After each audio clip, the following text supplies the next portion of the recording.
Hello and welcome back to the Icons of Sin. Daz, Hello! it's Hi show there. number 2 already. I know, right? How fast did that week go? It went really quick, especially when we chose the subject we chose, which we'll get to in a bit. There's a lot of things to consider this week. Oh, yes. So, any feedback from last week's show, the horror show? Well, my mum really liked it. That's good because you dropped her right in it last week. I did, mate, yeah. Yeah, she took it well. Weirdly enough, she actually asked if she could listen to it beforehand, and I was like, yeah, of course, yeah, go and have a listen. I'd completely forgotten the whole the whole bit about, yeah, I was sheltered. My mum wouldn't let me play horror games. And then afterwards, she was like, I sound like a witch. Well, she's probably going to hear this as well now. So you're just digging yourself a deeper and deeper hole. Yeah, she's probably my number one fan at the moment, to be honest. So at least there's that. As all mothers should be. Yeah. No, I've had good feedback. There's a gaming group on Facebook called Gamers Unite that I'm a part of. I was one of the founding members. Nice. I shared it with those guys, and a few of them have got back to me and said they really enjoyed what they were listening to. So that's good too.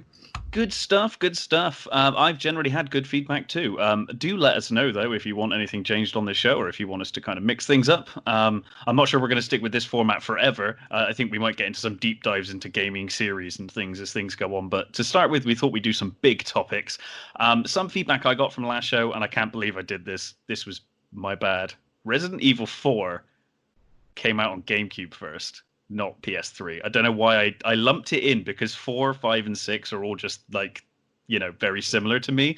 Yeah. Don't know why I did that. I owned it on GameCube. I still own it on GameCube, so not sure why I said that. So yeah, Resident Evil 4 was a GameCube game, ported to PS2, ported to Xbox, I think, 360 and PS3 and PS4 and probably Xbox One and PC and everywhere.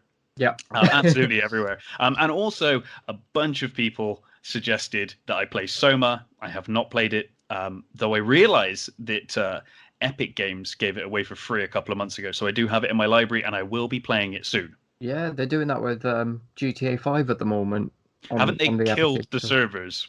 Have they? I think GTA 5 on PC is just like fallen through the floor online, because so many people, just because it was free, just everyone in the world started playing GTA 5 again. Yeah, I bet. I mean, it was a hell of a release, so I'm not surprised. It was indeed, and it's quite fun to play online actually, if you can get past the the trolling that tends to happen a lot. Yeah. But yeah, it's quite good fun. So anyway, what are you currently playing? What have you been playing this week? So I'm still struggling through Sekiro slowly. That is an interesting game that we'll probably get to a little later. Yeah, so I won't say too much more about that at the moment, other than the fact that I've nearly done it. Nearly done it. You're on the final boss. Yes, I am. I got to him 10 o'clock last night, roughly. Right. I got to the final boss. I gave it one go. And I got my ass handed to me on a plate. So I will be going back to that later today, or maybe tomorrow, because tomorrow's my birthday. So I'm gonna sort of happy have birthday for tomorrow. Thanks. Gonna have a bit of a me day tomorrow. Sounds good. That was very restrained of you. Only one go on the final boss. Yeah, Hunter was asleep in the room, so Too angry. Yeah. Fair enough. Well, I started playing back through Alien Isolation after last week's show. I was kind of talking about that game and just reminded me how much I love that game. So I went back to it, and it's still terrifying. Glutton for punishment. Absolute glutton for punishment. Yeah. On the harder difficulties, like, it is a really, really tough game. Yeah. Yeah. I dread to think what I'd be like even going back and playing it now. It's horrible. Lots of deaths. Yes. Lots of deaths. The alien just, yeah. Oh, it still terrifies me, but it's such a compelling game. It captures the spirit of Alien and that universe more than any game they've ever made, I think. Oh, yeah. It's a crying shame that the sequel was a bloody mobile game, to be honest. Yeah, no, I feel that. I hope we'll get a sequel one day. It would be nice. Yeah, it'd be great. So anyway, down for the scares. 100%. Maybe in VR. There you go. We were talking about VR Mm. last time. Maybe we could get some VR in there and just go lose our minds. Oh yeah, that's what they call a callback. So last week you suggested that we just put this out to a poll as to what our subject's going to be, and both me and you also voted. But I did check, and even taking our votes away from this one, this was still the winning one. Yeah. So, Daz, what is this week's topic? This week's topic is, drum roll please. Okay, no drum roll. This week's topic is RPGs in their many forms, or our history, our experience in RPGs, because it's such a vast subject to talk about. We've had to break it down to our own experiences. Yeah, I mean, a our own experiences are going to be the most interesting things to talk about anyway, and B, there are so many, and it depends what you, especially nowadays, because RPGs have become so kind of, I don't want to say watered down, but they've just become the RPG elements are just inserted into almost every game now. So Yeah, you get to a point where you're like, well, where are we drawing the line as to what's an RPG and what's not an RPG? So we're just going to go with our experiences and we're just going to have a chat because yeah, otherwise we will be here for days. yeah. I mean, drawing the line there, what you were just saying there about drawing the line, that is a conversation I had with my girlfriend Emma, um, this morning actually, because I had this list of things Yeah. that I could talk about. And I was like, would you really, where do you draw the line? Is this an RPG or is it just RPG elements in a Yep. game that is not an RPG? Yeah. So weird you should bring that up because I had that exact same conversation about an hour ago. I came to that conclusion Thursday night when I was writing up some notes for this. Yeah. I was like, oh wow, and I kept, and then I thought I finished, and I walked away, and then like immediately I was like, oh no, there's that, and then there's that, and then there's that. So I was like, no, let's just go with what we know. Yeah. And starting on that, what were your first RPG memories? Okay. So first of all, for me, the first game that I ever picked up that was through and through RPG was Mm, Final Fantasy VII. I thought you were going to say that. Yeah, Final Fantasy I VII. suspected you were going to say that. So, um, you got the PS2 first, didn't you? Is that right? From Um, last week, I'm just trying to remember. Didn't you get Silent Hill 2 on PS2 was the first I game I you did bought? I did have PS1. I Oh, just you couldn't did. play horror. Yeah, I couldn't play horror Oh, you games. couldn't play horror. Okay, so Yeah, you bought Final Fantasy 7 pretty much when it came out. yeah, absolutely. It was at the time it was on the shelves in the chart area, so it was Yeah. brand new. I had no idea what it was going to be about. Mm. I knew nothing. I just looked at it and the cover. I was kind of like, yeah, yeah, I'll get that. It's got multiple discs.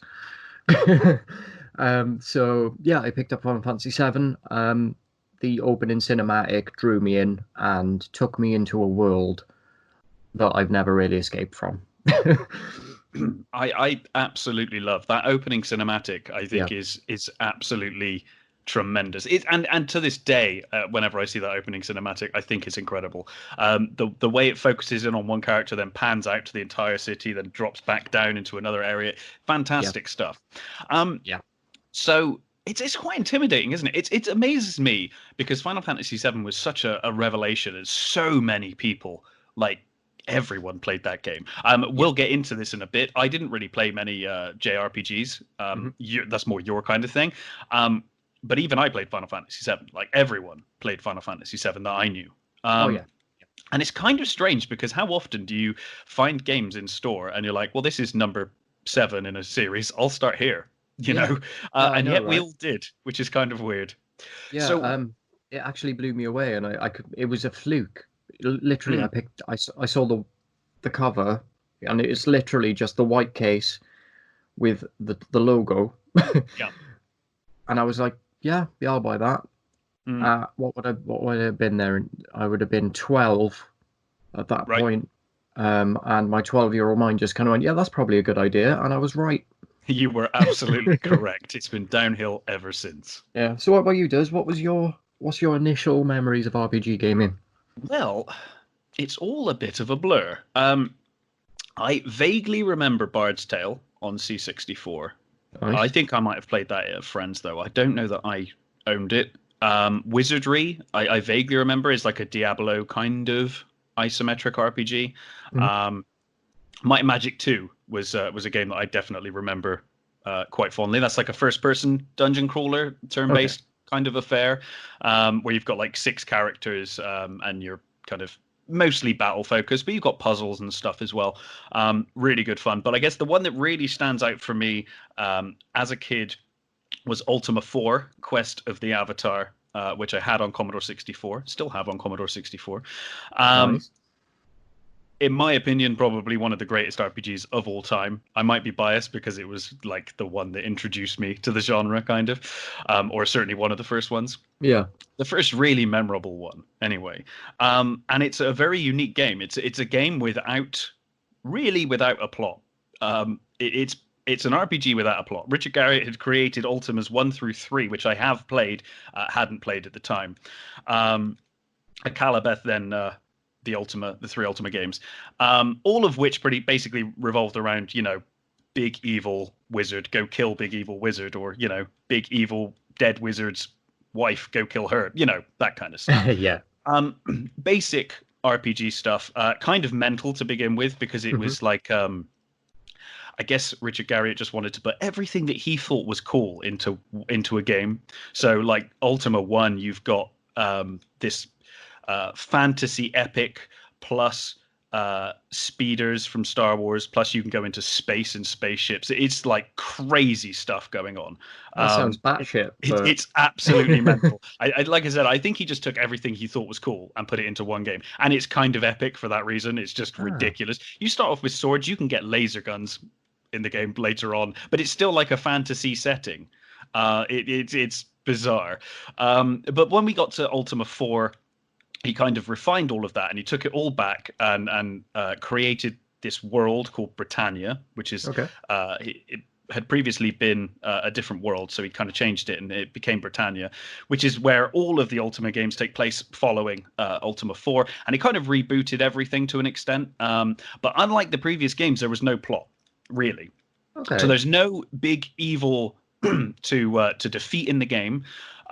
You are a human who goes into this fantasy world through a gate, and you end up in this fantasy world. And in that fantasy world, the king or ruler, Lord British, says that he wants you to become the Avatar, which is basically like a shining example for the people of Britannia to follow. And to do that, you've got these virtues. So you have to master the 8 virtues, which is basically honesty, compassion, valor, justice, sacrifice, honor, humility, and spirituality. I wrote those down because I could not remember all of them. So you had to master the 8 virtues, and you did that in a number of different ways. Like, for example, compassion, you would give money to the poor. Things like honor, you would not attack a fleeing enemy. So in the game, enemies will quite often, if they're going to lose the fight, they'll run away.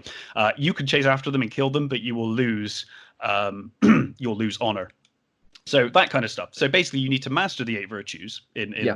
numerous ways, and then once you've become the Avatar, then you enter the Stygian Abyss, which is like a dungeon, a big bad dungeon.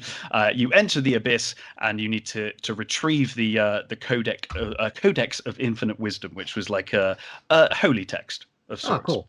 Um, it's one of the most to me. I think it might have been one of the first true open world sandbox RPGs. I'm sure there have been ones before that I was unaware of, but to my mind, it was the first, and it really even to this day, it has some of the most interesting moral choices and decisions to make of any RPG. And I think you can. I think a lot of video game developers these days could learn something from this kind of style of game. Yeah. Um, it's very odd to play a game where you're all of a sudden kind of like you have to be a good guy. Like if you're horrible to people, they will remember and you will basically break your game. Yeah. People will not help you. They'll refuse to help you because they'll just be like, you're a dick. Like, go away. You stole from me. Like, you stole from my shop. I'm not going to give you the details you need to progress in this game in any way. Very good game. Very good. So that was my first memories. And then Ultima 5 after that. But Yeah. we'll get to those later. But Yeah.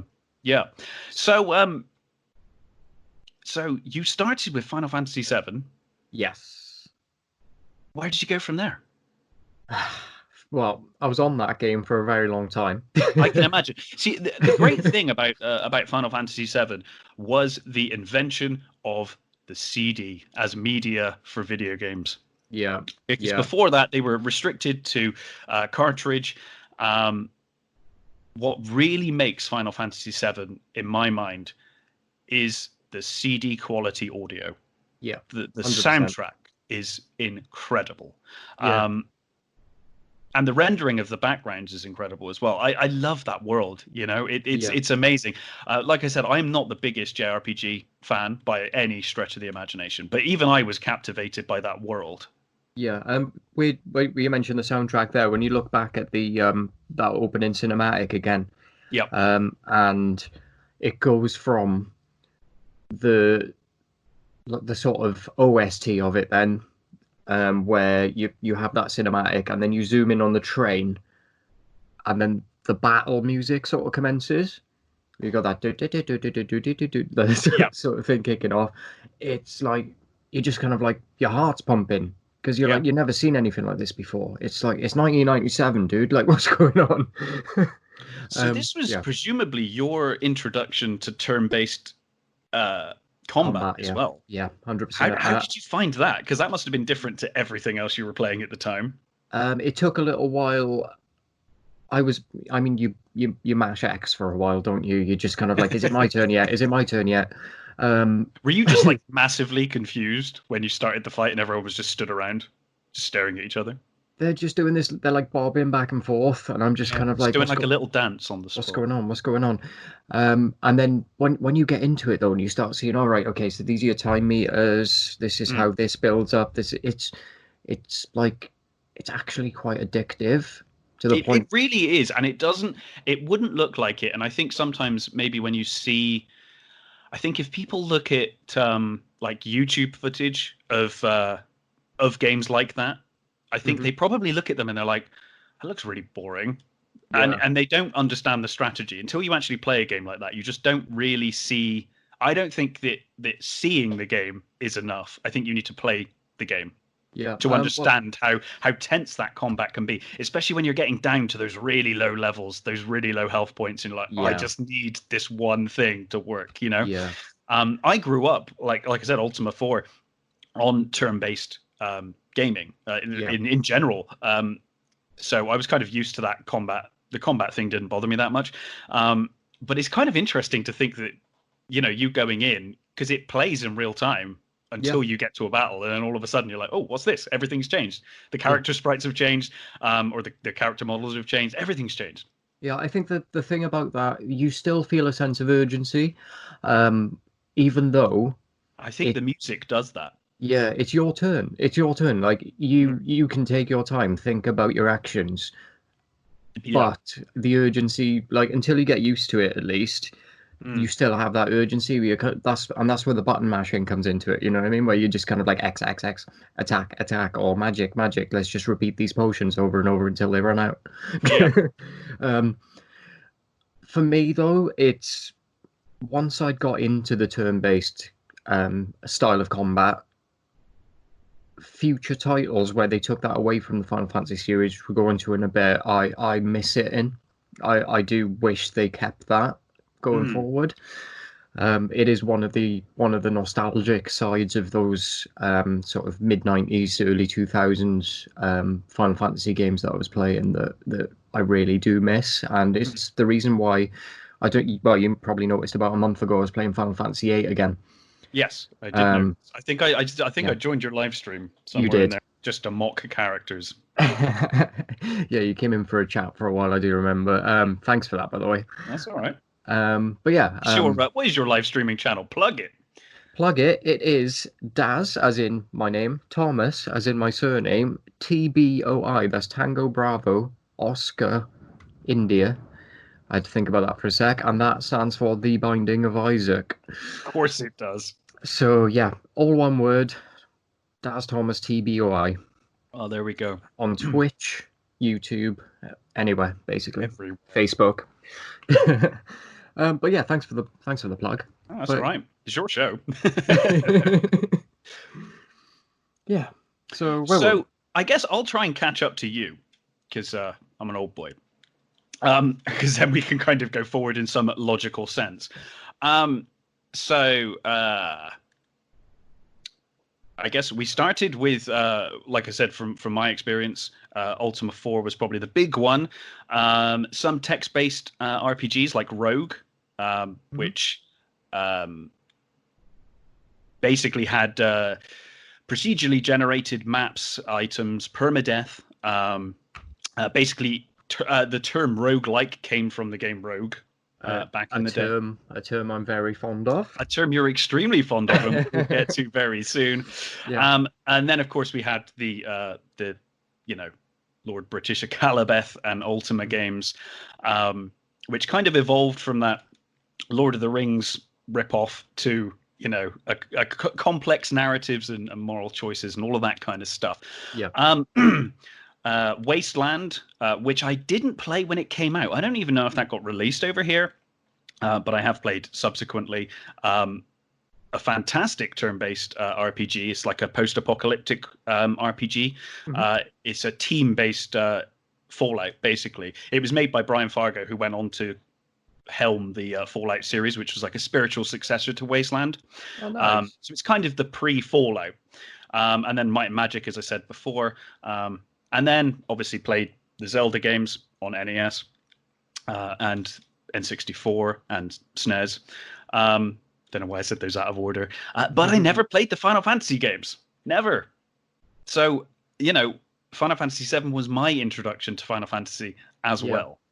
Yeah, that's good that we're on common ground with that one. We are, yeah. I've never even gone back to play the early Final Fantasy series. I hear it's fantastic, but I just never have, and the numbering's all over the place, and it just confuses me. Yeah, I've played a few of the earlier titles. I've played one, and I think 4 and 6, so a bit random, a bit sporadic, but I've played a couple of them. None to completion so far, but it's just been more of a delve in just to see what it's all about. You completed 7, right?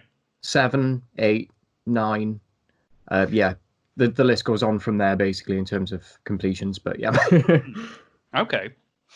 So, well, let's stick with Final Fantasy for a moment. Okay. Let's go through that because we're on that subject.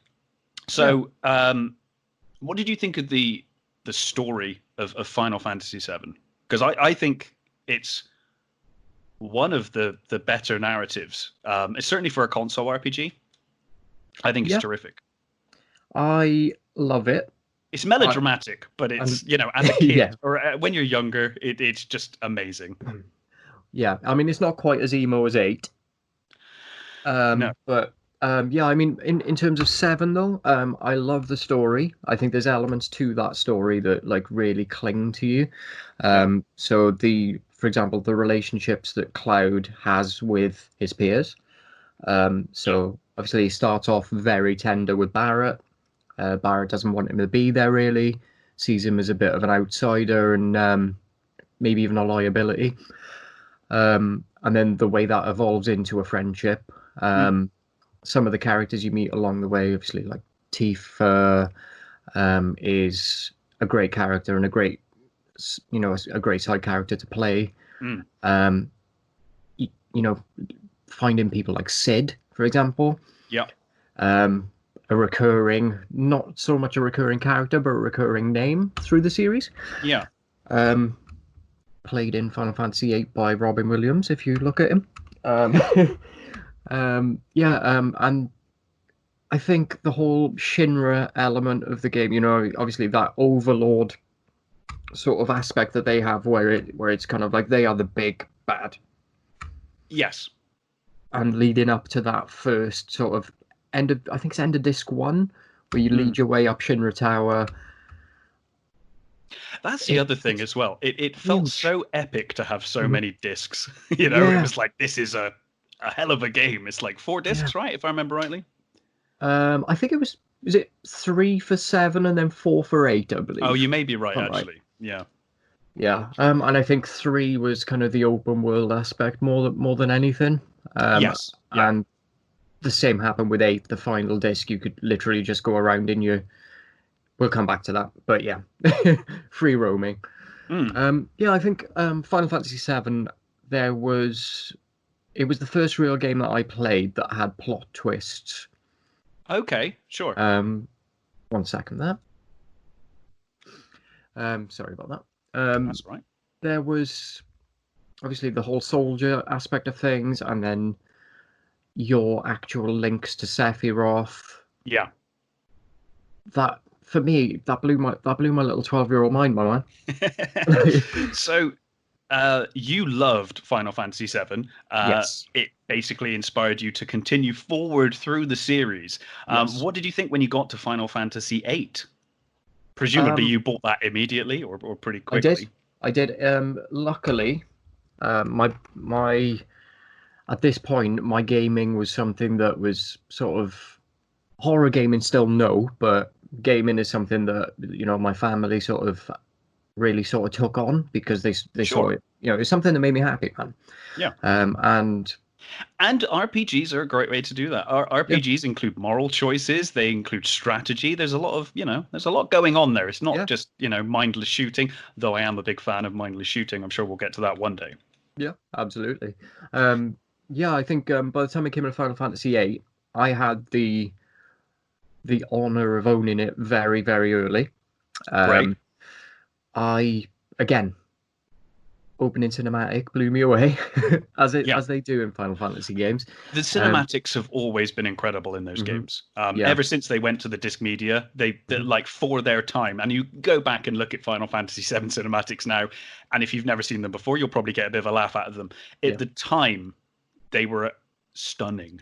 yeah. I mean, we're talking 1999. Final Yeah. Fantasy VIII came out, and when you see Cloud, sorry, I'm saying Cloud again. When you see Squall, and you've got it's kind of cutting in between. So you've got Squall and Cypher sort of sparring in a practice session, and then Yeah. on the other side of that, you're seeing Renoa out in a field with the dandelions blowing in the breeze and all this stuff going on. It's gorgeous.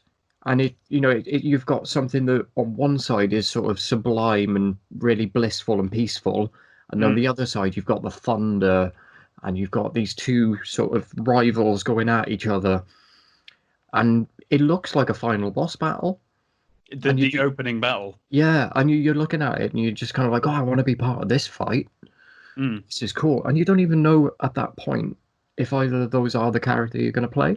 Yeah, you don't even know who's the protagonist here. Who is Yeah, is one of them the enemy? I don't yeah. know. I Yeah. think Cypher gives it away with a little smirk at one point, but Hmm. yeah. And then you wake up in the infirmary. Yeah. So were you expecting Final Fantasy VIII to have Cloud and Co? Did you expect it to be a sequel to Seven? Yes, I was surprised. I thought that it would be within the same world. Was it a Um, pleasant surprise? at first, maybe not so much. Mm. I think again, what was I at this point? I was about 14. Yeah. I think at first I was like, oh no, where's everything I know? It's funny because I didn't play eight, but I Yeah, remember my friends being decidedly disappointed to begin with because of there being no Cloud. And I guess yeah, because a lot of us hadn't played the other games in the series, we just kind of assumed, oh, it's always been like following Cloud or something. Who yeah, knows? yeah. And you get to that next game, and you're like, oh, these are completely different characters. What's going on here?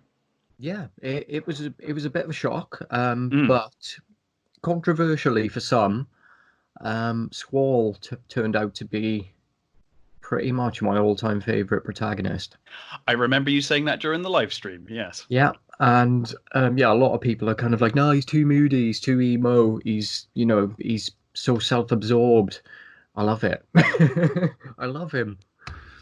Do we want to talk about how stupid gun swords are, or shall I keep that You know, blasphemous opinion to myself? you know what, Des? If you want to have a little, Start that flame war right now. if you want to take the podium, No, I don't. I'll happily come back with a rebuttal. Each to their own. Yeah. So, memories of Final Fantasy VIII. What were your kind of big memories, big moments in the story? Just general kind of opinion. Once you got going, Yeah. once you've woken up and you start the story, you meet the characters. What were your big experiences with that game? Going through it, I'll do them in order Sure. of plotline. So Guardian Forces, your GFs, Right. I they're badass, man. They're still badass now. Like, let's be honest, like there's a reason why those summons still exist in things like Final Fantasy 15. Right. Um, you know what I mean? It's the big cutscene attack that you get Mhm. from them. I know in later games you can actually skip the cutscenes Why would you in the do that? options, but why would you? You know? I always remember seeing those like at friends' houses when they did the big attacks, and it was like, wow, that just looks like the most epic thing Yeah, ever. Like, yeah, I would never skip those. yeah. It makes you feel really powerful, although you Mm. did nothing. You just pressed a button, but it Yeah, looks cool. yeah. It's like for me, Final Fantasy VIII goes from obviously you start as a student Mm. uh, in a military school. Let's just call it that for simplicity. And you work your way to becoming a seed. Hmm. A seed is basically a special force um, on hire from your school Right. that then go out and work contracts for people who pay the school and fund the school. In Right. if you see what I mean. So Mhm. basically speaking, you you're a hired mercenary. Yeah. That's what you are. Hmm. So That's kind of a running theme with this series, isn't it? yeah, Or it yeah, seems to definitely. be. So you have your first mission. You meet a group called the Owls or the Forest Owls. Right. And the Forest Owls are run by a girl called Renoa, Hmm. who is a lovely little dog. Always down with dogs, man. Yeah, absolutely. And she works with a couple of guys, one of them who seems to have really bad IBS. Um, and their mission, should you choose to accept it, I would hopefully say, but you are paid to accept it. Mm. So you kind of have It's your to. job. Yeah. Yeah, is to kidnap a person of basically a government type person. So you're basically kidnapping the mayor of this area, basically. Right. By An do evil mayor? Do we know if he's evil? Are they potentially evil? Potentially not evil? Is it like a gray area? At this moment in time, you don't know anything. Just a person you've been paid to go and kidnap. Yeah. Right. So the way of doing this is he's going to be on a train. You're going to take the train. Hmm. So you're going to pull up in front of it on your own train, attach Okay. attach yourself to it. Right. This sounds like a terrible idea. Yeah. And I'm then you're sure it gonna works out, but it's on paper this yeah is gonna kill you. yeah. So you're gonna attach yourself to his cabin, Right. remove that cabin from the actual train, and put a basically a fake cabin onto the train he was originally on. So kind of weird way of explaining it there, but you are taking the train cabin from And the train. replacing it with a fake cabin in the hopes that no one notices until it Yeah, arrives at its destination. absolutely right. Yeah, Right. but it turns out it's not really him, does. Oh no.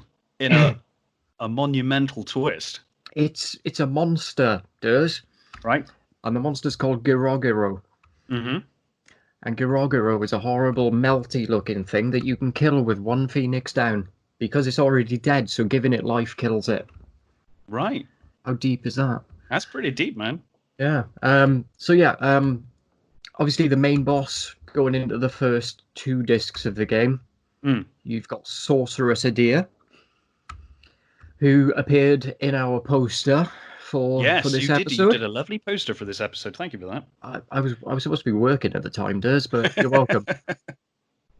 I just assumed you did it on lunch. Um, we'll go with that. Yeah. Yeah, we'll go with that. Yeah, so Sorceress Adair, she is pushed at you as the big bad. Mm.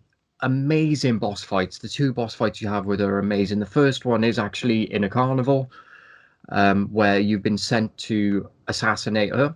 Hmm. You have a sharpshooter sat in a clock tower who basically loses his shit and misses the shot. Right.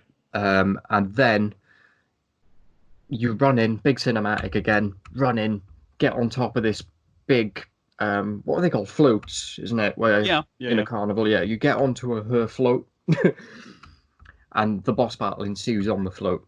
I can tell that you played this game recently. Your memory of this is like Man, pinpoint accuracy. man, it's so good. Yeah, Um, I can tell. So you have a real passion for this series. yeah, yeah. So one thing I did miss as well, Cypher, the guy from the opening cutscene, Yes. he failed his seed exam Hmm. because he went off rogue. Um, and he's basically become Adir's sort of right hand man. Okay. Becomes a bit Uh, bitter as yeah. a result of So not passing, I'm assuming. yeah, so he kind of becomes a first phase of the boss fights Right. against Adir. So when you fight Adir, Cypher during the two boss fights that you have with her, he's kind of the first phase. So you have to beat him, which isn't really that hard. Hmm. Um, Yeah, I mean, and you beat him in the opening, right? yeah, exactly. Well, Or did I he mean, beat you?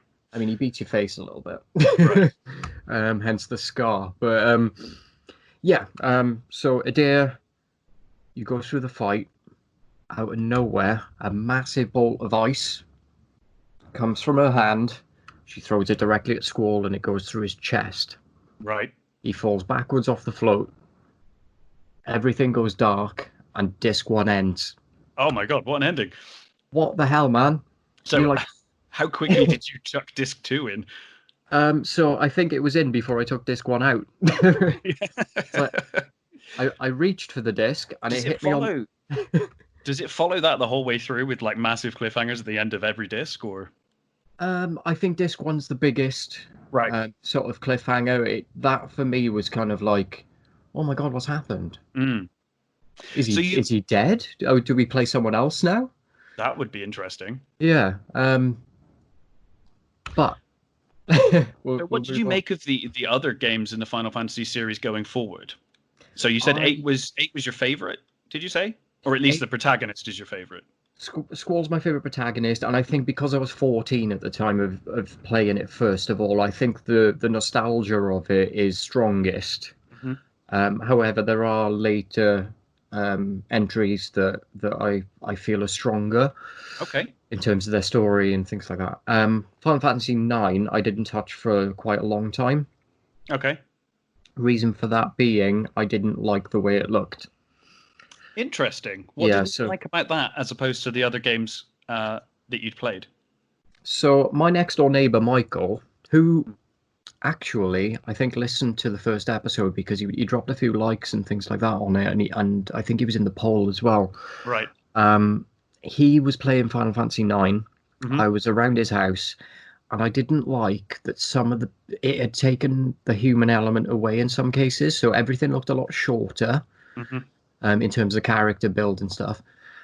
So they, the sprites were a lot smaller looking and more cartoony than they were in eight. They go for that kind of super deformed kind of look almost, don't Yeah, they? yeah, Almost uh, back to how it looked in Final Fantasy VII in the the open world when you're walking around the overworld. yes, yes, But all the way through, is that right? yeah. Yeah. That's right. It's stylized basically. That's kind of the way the game looks on purpose. There's characters that kind of almost look chimp-like. Right.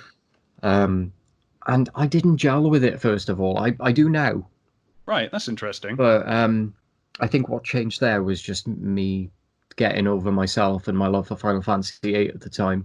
It's quite a Um, departure in terms of art style. mhm, So I can see that. I yeah, think it's kind of the interesting thing with Final Fantasy. It does seem to be a series that's changed dramatically throughout its time. It's not afraid to go right. Those were massively influential and popular characters. Let's just ignore them and go on to something completely yeah, different. And this art style's been kind of kept for the last 2 games. Let's go completely the other way. Yeah. It's an interesting decision. Yeah.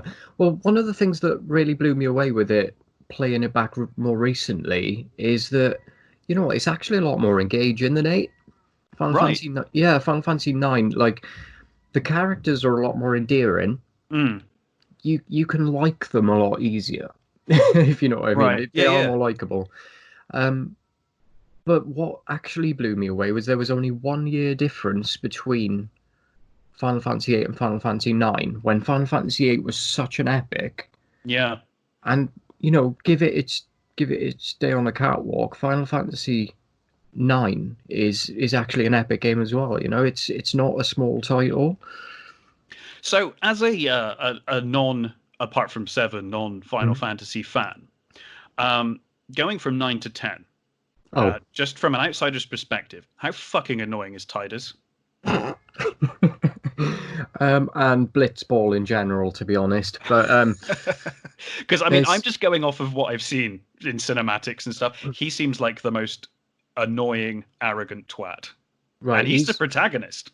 He's a sports celebrity with daddy issues. Yeah. Which, I mean, it's hard to get on board with. Mm. But you do have some of the best voice acting in the Final Fantasy series in Final Fantasy X, man. People like Interesting. Waka. You've got a character called Waka. I don't know if are you familiar with Waka at all? I'm not, unfortunately. He's basically the best friend. Okay, Or sure. or he becomes the best friend then. He's an islander. So he's got he's a blitzball player. Okay, is he on the He same team? he becomes part of the same. So you join his team Right. basically, after washing up in a different world away from your home. Hmm. Um, Obviously, the main antagonist is something called Sin, Right. and Final Fantasy X for me now, looking back on it as an atheist. I won't go too into beliefs and things like that, but Hmm. looking back as an atheist, you are fighting something called sin, Right. and there's a lot of elements of it that are kind of like, is this a religious game? Mm. Certainly has undertones, right? Yeah. So, sin basically transports you to another sort of world. Right. Same, you you wash up on a beach, Hmm. and the first thing you see is almost just a volleyball game going on, almost like it's blitzball on the beach. Right. Um, and you wash up and you meet Waka, and Waka is for me the best dude that you could have. You know, if you could pick a best friend, Okay. he's just so happy. He's happy to see you. He's like, come join my team. Mm. We've got this, brother. And his voice acting is just like he's just. I won't even try to do it, but he's just got this really cool Jamaican-esque chill vibe. It's nice, man. Interesting. So, how It's did nice. you enjoy 10 overall? Because it's quite. It seems like a very strange. Again, like I said, this series has, you know, the Square are not scared to completely change things up, and it kind of feels like in the last couple of games, the stakes have never been higher, and they get higher and higher and higher, and all of a sudden, you're, you know, a volleyball player. Yeah. You know, it's quite a change. Yeah, it's 10 for me was enjoyable. I didn't like that there were certain elements of forced blitzball. Right, Blitzball. So That's what it's called. it basically comes into the plot a bit much for me. Whereas previously you had like mini games like Triple Triad in Final Fantasy VIII, where you could Cool. literally choose not to do it. You will never beat betting on chocobo races. That's the best mini game to Yeah, play in that's true any actually. game, any Final Fantasy game. You know what? I'll give you that one. Lost a Um, lot of money that way. but yeah, Triple Triad was something that I've restarted games over because I lost a card.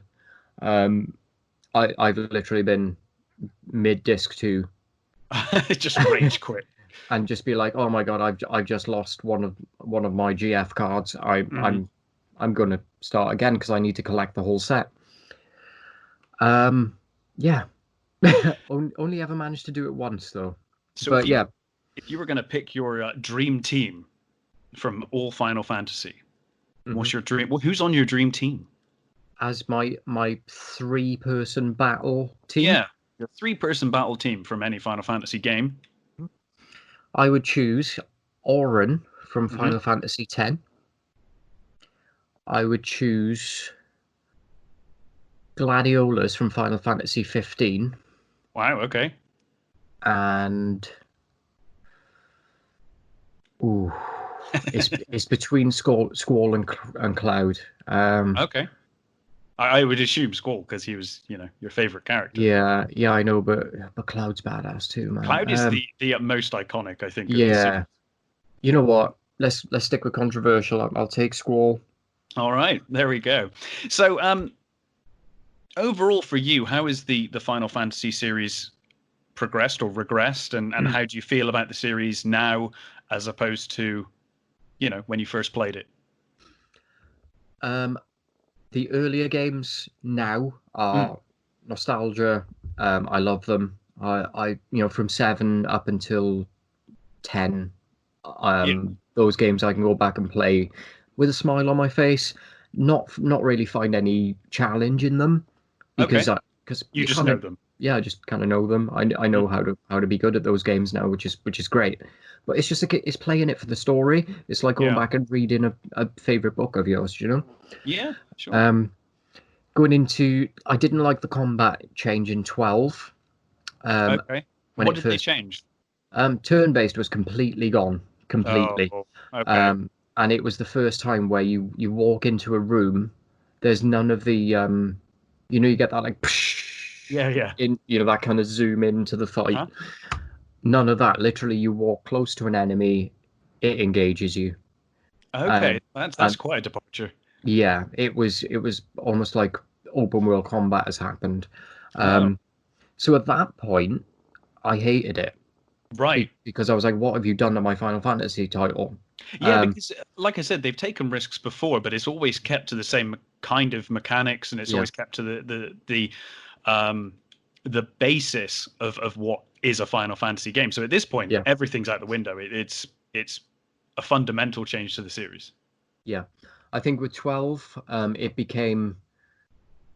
it did for me. It didn't feel like a Final Fantasy game.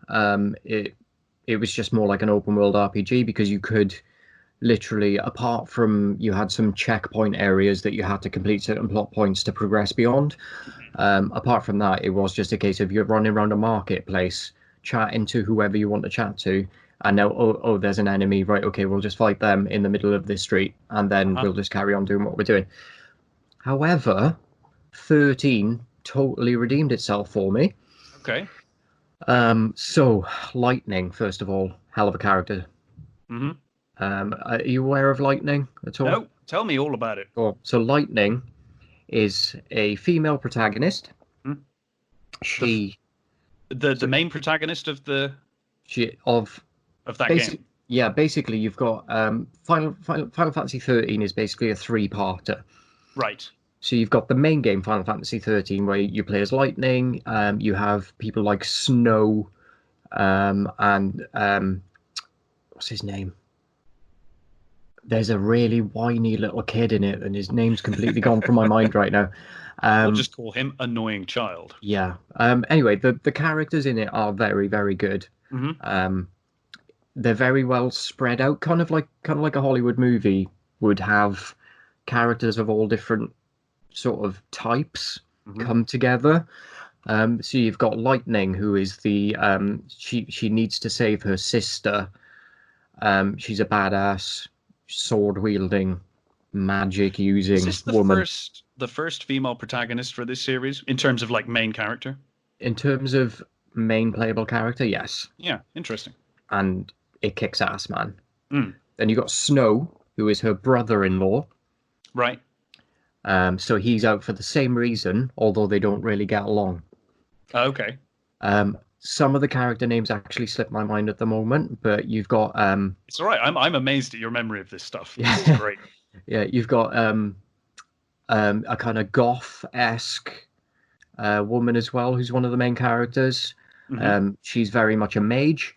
You've got a young sort of Vanille, who's a young Australian accented girl as well, who kind of works almost more as a healer, Hmm. and then a couple of other characters as well. So Snow I've already mentioned. Yeah. Yeah, but they all come together. So it got redeemed It at did. 12. You It kind of did. went off the series, didn't like the changes. So does 12 reintroduce the turn-based combat? No. So Okay, so so it's gone forever at this point. it is gone, but you have Hmm. something called the paradigm shift, which is another form of tactic that really sort of took my attention. Okay. So I still miss turn based, don't get me wrong, but paradigm shift in 13 is where you're mid combat, you've got maybe your medic, you've got your mage, and you've got your melee attacker Hmm. as your party. They all have their special abilities and all this kind of stuff. All of a sudden, an enemy starts using a different attack type, and you realize, hold on, I need this. This is like a lot of HP I'm losing. I need two medics to keep me alive. Right. You can paradigm shift so that one, say your melee character can take on a medic role Mid battle. mid battle. That is interesting. Yeah. So it was really cool, and there's an RPG element there. You have with your skill trees, building up your skill trees, you can you can think in advance and be like, okay, well, I've got one full-time medic in Yeah. my party. I've got somebody who uses magic and I've got somebody who uses melee. Maybe if this melee person going forward, if I can train them as a medic as well, they can be that fallback That's really during interesting. battle. So that's why it Do they redeemed itself. lose? Do they lose certain skills for taking on that role? No, no, it's all about the grind though. So Okay. you will need to level up. You need XP, obviously, and gaining that XP just comes through running around the world, killing enemies. Um, Grinding is kind of an integral part to many RPGs, oh and yeah, always has been, to be yeah, honest. and what I'll touch upon a little bit later as well in MMORPGs, it's very much an integral part. Yeah, It really is, and I think in general, I mean, most of the RPGs that I grew up playing, you always start as glorified pest control. yeah, Always, you're like, oh go yeah, and kill, those rats. Go and kill, the things in the woods that are annoying people. yeah, Go kill those. Go kill the big bugs. You always start as glorified pest control, and then you grind your way up. But that's part of the love and fun of RPGs is yeah, you don't get given everything initially. You have to build up. You have to put time and effort and work into your characters. yeah, man, Um, you pay your dues. Like, yeah, yeah, yeah, and then one day we all aspire to be Leroy Jenkins, right? absolutely, absolutely. Didn't I get that? That was faked, right? The Leroy Jenkins thing. I I think it believe came out that it I was faked, believe but it's so. still funny. It's Yeah. still a very funny video. If you've never seen it, look up Leroy Jenkins on YouTube. It's a funny video. Um, So 12's kind of redeemed you on the series. Was it plain sailing after that? Just nothing but love for the Final Fantasy series going forward? So 14 Hmm. was actually an MMORPG that I never touched. Okay. So what about S- 15? 15 is amazing. Okay, great. 15's an epic. It's so good. It's so beautiful, man. Hmm. Like I could talk about 15 all day, but one thing I will say about it, because we are still on Final Fantasy We and we're are nearly, about an hour in. yeah. Um, But that's great. I mean, I'm assuming that this is what people are listening for. It's an in-depth, long-form podcast where we're yeah, talking about video games, and you've got a real passion and love for this series. So I think we need to yeah. focus on it. So 15 came with a side movie. An entire movie. Yeah. Starring Sean Bean. What? Yeah, as your dad, basically. So How did I not know that this existed? so it's a precursor to the story. So um there's a little scene at the start where your main character, who is the prince, Hmm. and his team of guardians, basically. So you've got Gladiolus and a couple of others who are taking him across the land to meet his childhood sweetheart so that they can be married. That's what a lovely story. Yeah. in the meantime, the movie happens, Right. and your whole home Mm. is destroyed. It's taken over by these forces, right? Okay. So the opposing sort of forces come in. They kill the king. Sean Bean dies again, by the way. Obviously. Yeah, when they cast him, you should have known that. It's a But foregone conclusion. yeah, absolutely. Killed by a cow at one point, man. What the hell? Mm. Um, Pushed off a cliff by a cow. But yeah. So you know the story then shifts. It goes from this sort of whimsical, I'm a prince and I'm gonna get married. Let's go meet the pretty girl.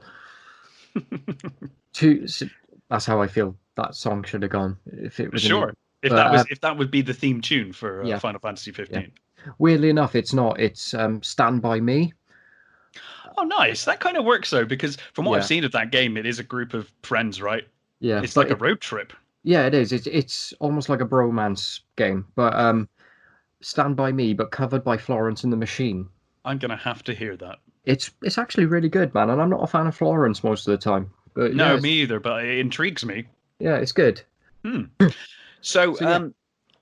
I was almost tempted back to the series by this game because I saw the footage and it looked great. I Oh. loved that you could just, um, pretty much go anywhere. I saw like huge boss battles on videos and stuff, and it all looked Mhm. really interesting. I almost got back into it, and I might do after this, because you're telling me about it now, and it sounds really intriguing. Um, I did, however, see a lot of footage of people running out of fuel and just walking their car. Right.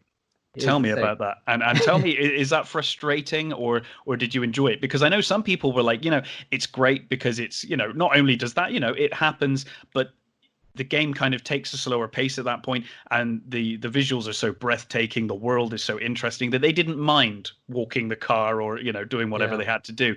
How did you find that mechanic? Because it's an interesting mechanic. It's risky, isn't it? Yeah, I only ever pushed my car once, and Oh, so that you learned your lesson quick. yeah, no, that was part of the story. That was actually how the game opens up. Oh, okay. So So so you were just efficient with your fuel and sensible. I hardly ever drove. Oh, Yeah, interesting. I like to wander around, fight any enemy I come across, and build I myself up, my dude.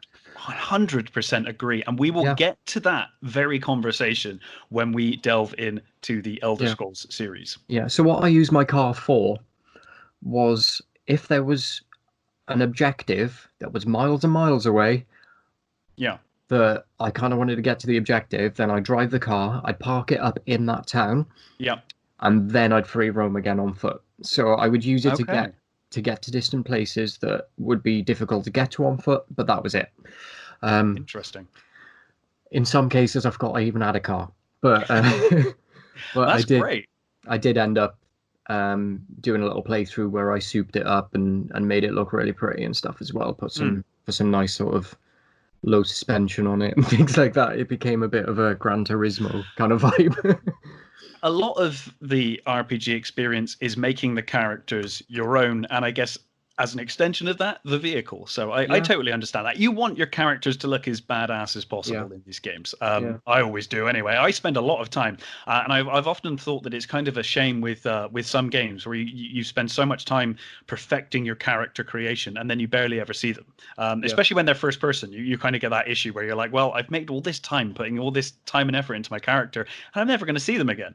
yeah. Um, so then we get to the remake of Final Fantasy VII. So we're coming full circle. The remake's out, and it's taking you back to Midgard. Was it Midgard? Can't remember the name Yeah, of it. Midgar. Yeah, Midgard. Midgar. There we go. I was close. It's taking you back to Final Fantasy VII, where you started your love of the series. How have you found Final Fantasy VII? Does it beat Final Fantasy VII? Does it improve upon it? Does it expand upon it? Is it frustrating? Is it how does it work? Because it's only part of the story, and I'm really curious as to how they've stretched out that Hmm. section of the story and whether it really benefits the narrative to stretch it out that far, or whether that kind of causes more problems. So this is an interesting one. So Because I haven't played it, so Yeah, I'm just curious. the main elements of it are great.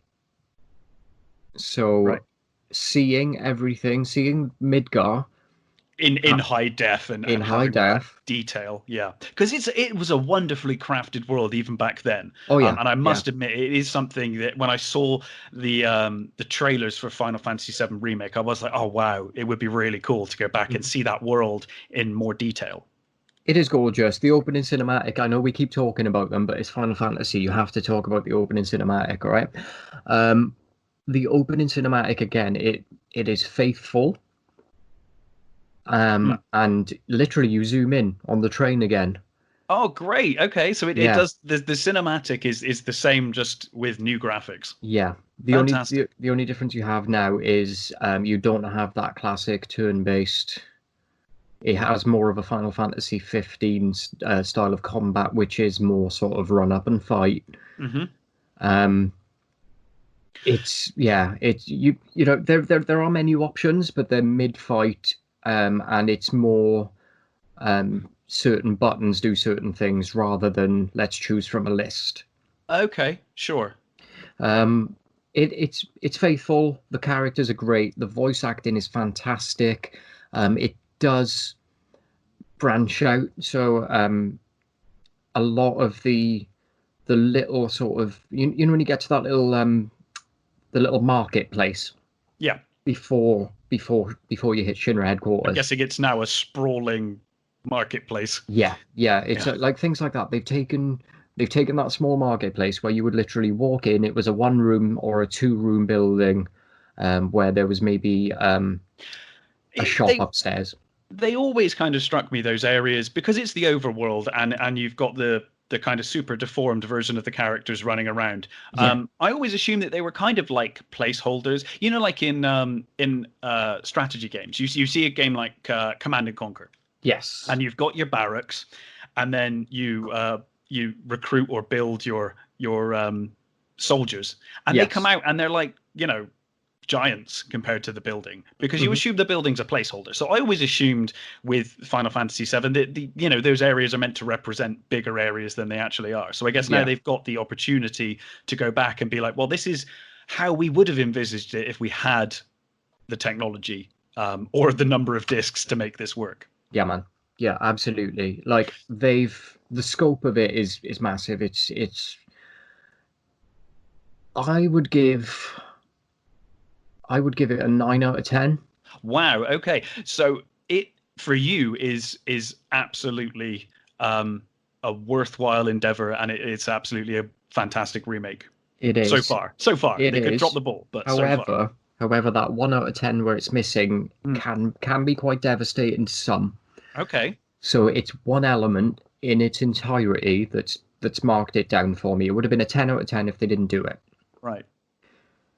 And that is what they call they call like Phantoms of Fate or something like that, which is something that was never in the original game. Right. I, I it's been a few weeks, so I might be getting that wrong. That's cool. But it's something of fate. It's like basically they're like these little smoke ghosts Mm. that can control reality. Interesting. So you get to a certain point, you beat a boss, for example, and these things can swoop in, which they're introduced at the end of what we've had so far, this chapter. They swoop in and completely change what's just happened. Okay, that's interesting. It's definitely a different take. Hmm. So I guess you either are on board with that, or it's going to be really annoying. Yeah, I know certain people. Well, a certain person we both know, Mr. Whitfield, definitely was not a fan of it. Interesting. Yeah, and I mean, he's like me. He's an advocate for Final Fantasy VII. Hmm. I mean, have you seen his collection? I've seen photos of it before. Yeah, yeah, he's Yeah, a huge fan. it's Yeah. huge. It's bigger than my collection by far. But yeah, I mean, I'm going to use that as a 1 out of 10 to mark down, Okay, but other uh, than that, just because fantastic. everything else is great. Yeah, in my opinion, anyway. This is just my opinion, guys. Don't kick off. This is all just our opinion. Hmm. So, Final Fantasy obviously had a massive impact on your sort of history with video games, I guess, certainly with RPGs. Um, Yeah. So from my perspective, obviously, like I said, we started off with the early games on the Commodore 64, the NES with things like Zelda, so more action orientated Hmm. RPGs. The SNES era, and like I said, the SNES era gets into a lot of JRPGs, which I didn't really delve into. I did delve into Link to the Past, which I think, in my opinion, the best Zelda game ever made. Um, and Yeah. then the N64 introduces Ocarina of Time, which was just a marvel to behold when that game came out. Um, I just remember seeing that at a friend's house, and just my mind was blown. Um, did you ever play any of the Zelda games?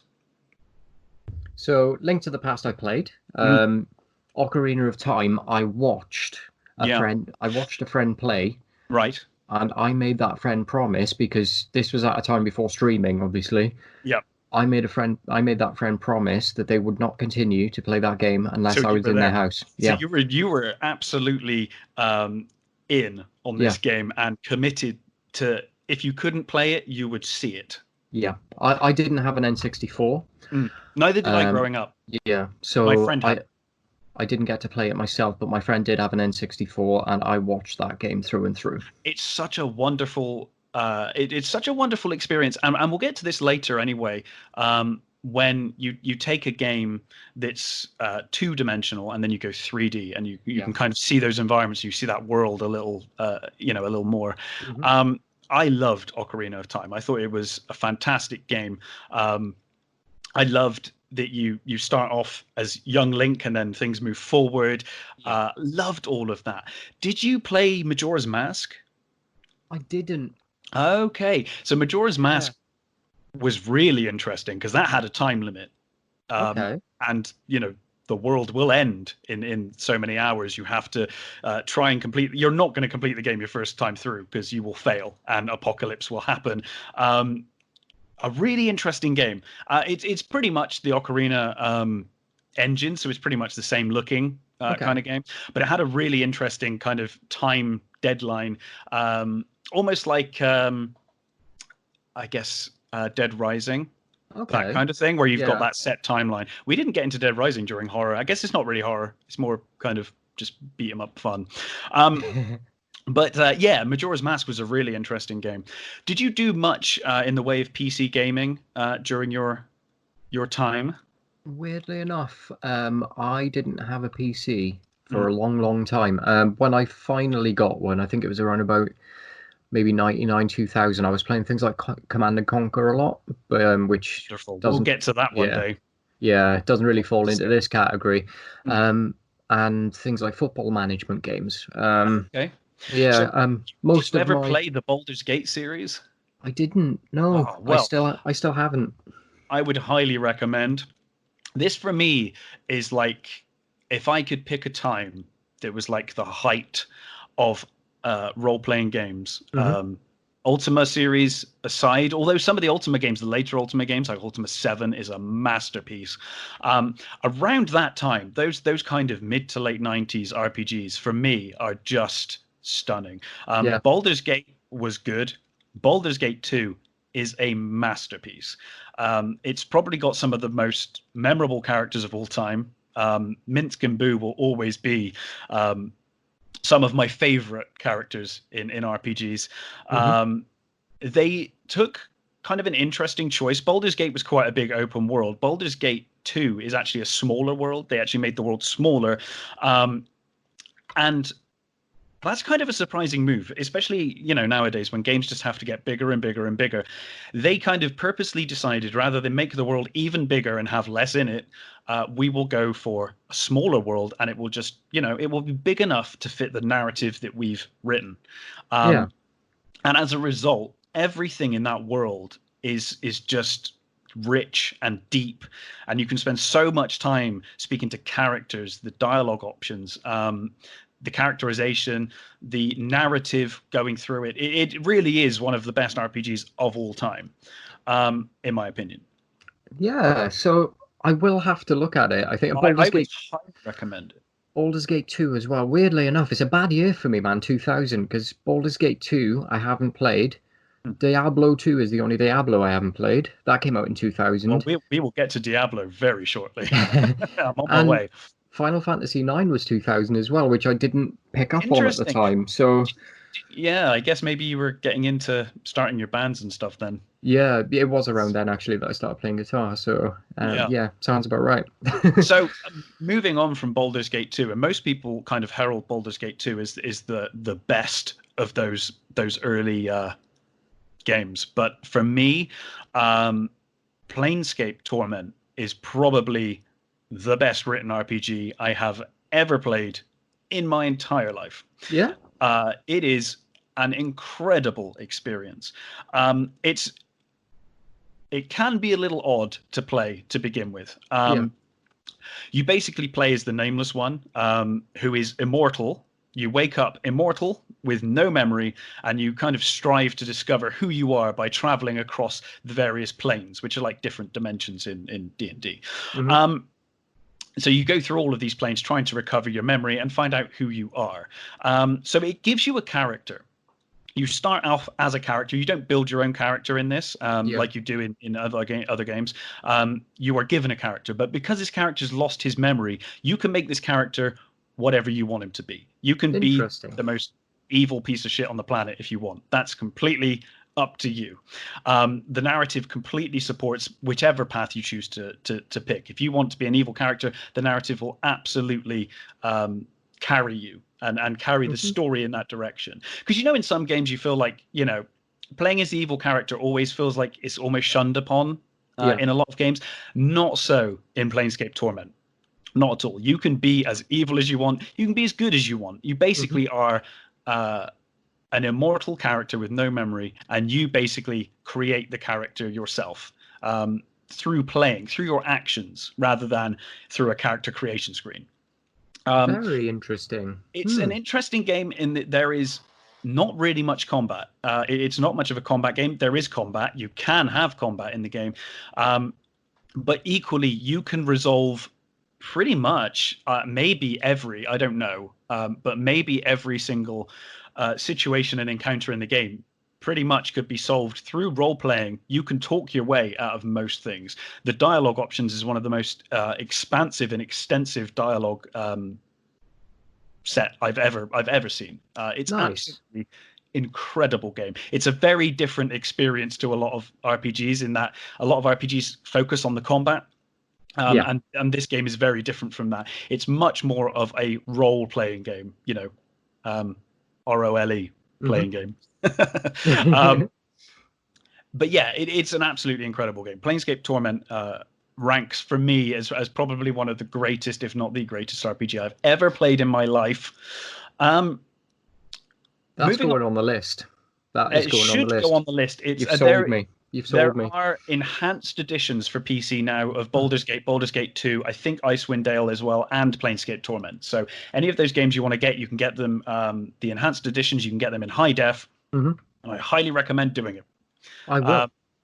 you can, by the way, Baldur's Gate is a great game, and I recommend playing it. But if you did want to skip straight to Baldur's Gate 2, it does a great job of reintroducing the characters, and Yeah. you can play it without playing the first one. I think Oh, the cool. first one definitely you'll get a better experience if you play the first one, but you can jump straight in on number two. Okay. Good to Um, know. how are you on the Fallout series? I I'm very rough on the first two. Okay. I know what they're all about. Yep. I've seen some gameplay, but I've never played the first two. Mm. Three, I've played the hell out of. Okay. Four, I kind of. So I was playing four, and then you get to the point where you can start to craft like your own village and stuff. Yeah, bollocks to that. Yeah, I spent about 2 days doing that, and then gave up because I was like, I've got a problem. I can't play this game anymore. So let's start with Fallout and Fallout 2. Yeah. For me, and controversial maybe, I actually think the first two Fallout games are absolutely the best in the series. I remember at the time playing this Fallout 1 and just being amazed at some of the adult themes that the game covered. Slavery, prostitution, child killing, which Yeah. goes back to Ultima. You could always kill children in Ultima. I don't know why that was, but that was always an option. You could literally walk into a town and start shooting kids in the face if you wanted. Not recommended because it will not go down well, but it's something you can do.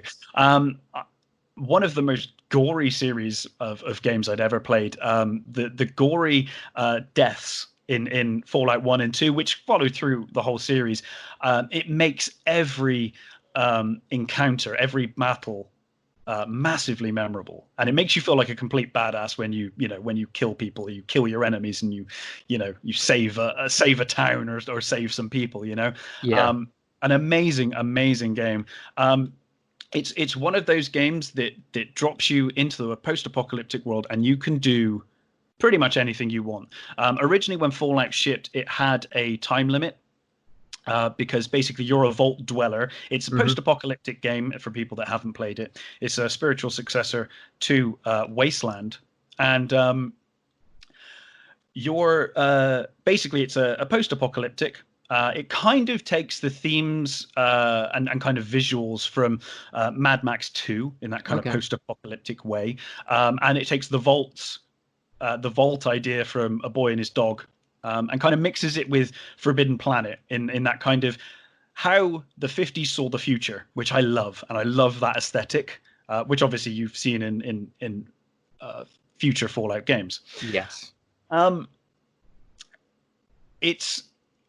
They very quickly patched out the time limit, so that basically Fallout 1, you have a world in which you have a game in which you could leave the vault and complete the game if you know where you're going in about 20 minutes. Yeah. Or you could spend hundreds of hours just scouring the wasteland, meeting people, helping people, or not helping people. And the end of the game gives you, I don't know how many summaries. I think it goes through and summarizes every single place that you visited. And it gives you a detailed future history of what your actions led to in each of those towns and cities. Fallout 2 is pretty much the same game. To be honest, it's the same engine. It came out about a year later. It's basically Fallout 1 refined. You don't play a vault dweller in Fallout 2. You play a tribesman. Okay. You're part of a tribe, and it's set, I think, like 100 years maybe after Fallout 1. And you're a descendant of the original vault dweller. And what's great about Fallout 2 is that you explore the same wasteland, but it's like 100 years or so later. I forget how many years it is later, a lot of years later. So you get to see how all of those towns and cities that you visited in Fallout 1, you get to see how they've changed over time and what's happened to them. And it's a more refined Fallout 1. It also had the car, which has never turned up again in Fallout games. You end up fixing up a car. It's very Mad Max 2 in that way. It's the only car you ever see in the game, but it allows for very fast travel unless you run out of fuel, much like Final Fantasy, I guess. Yeah, fuel is key. Yeah, fuel is definitely key. But yeah, Fallout 1 and Fallout 2, I highly recommend. Again, you can get those online. So you played Fallout 3? Yes, I did. Liam Neeson, everybody, as your dad. Yeah. What did you make of Fallout 3? I was sucked in from that beginning. Again, it's the fact that you witness your own birth. Yeah. I mean, in terms of an RPG based game, what could be more fitting than actually seeing your character come into the world? That's right, because you create what your father looks like. Yes. And then you end up becoming exactly like your father. Yes. I'd forgotten that until just now. Yeah, and obviously the voice actor who plays the father is Liam Neeson, which is, again, A-lister, so he's very noticeable. That did catch my attention when I first played it. Obviously, you come into the world, your mom dies in childbirth. Yeah. And then your dad is kind of like the single parent bringing you up in the vault. Yeah. And again, you have like little glimpses that build your character. It's a tremendous introduction. Those whole vault sections with the tunnel rats, is it? Yes. You've got the what are they called? The gang of bullies. Yeah. Yeah, I thought they were called tunnel rats or is something it like that. tunnel rats? It sounds I can't remember. that's But got to be it, right? But yeah, and then you've got the rad roaches and things like that. So you learn how to shoot with like a pea shooter gun. pest control, man. Yeah, that's what it is. Um, and then obviously on your 10th birthday, you get Your pit boy. your Pip Boy, your special wristwatch. Hmm.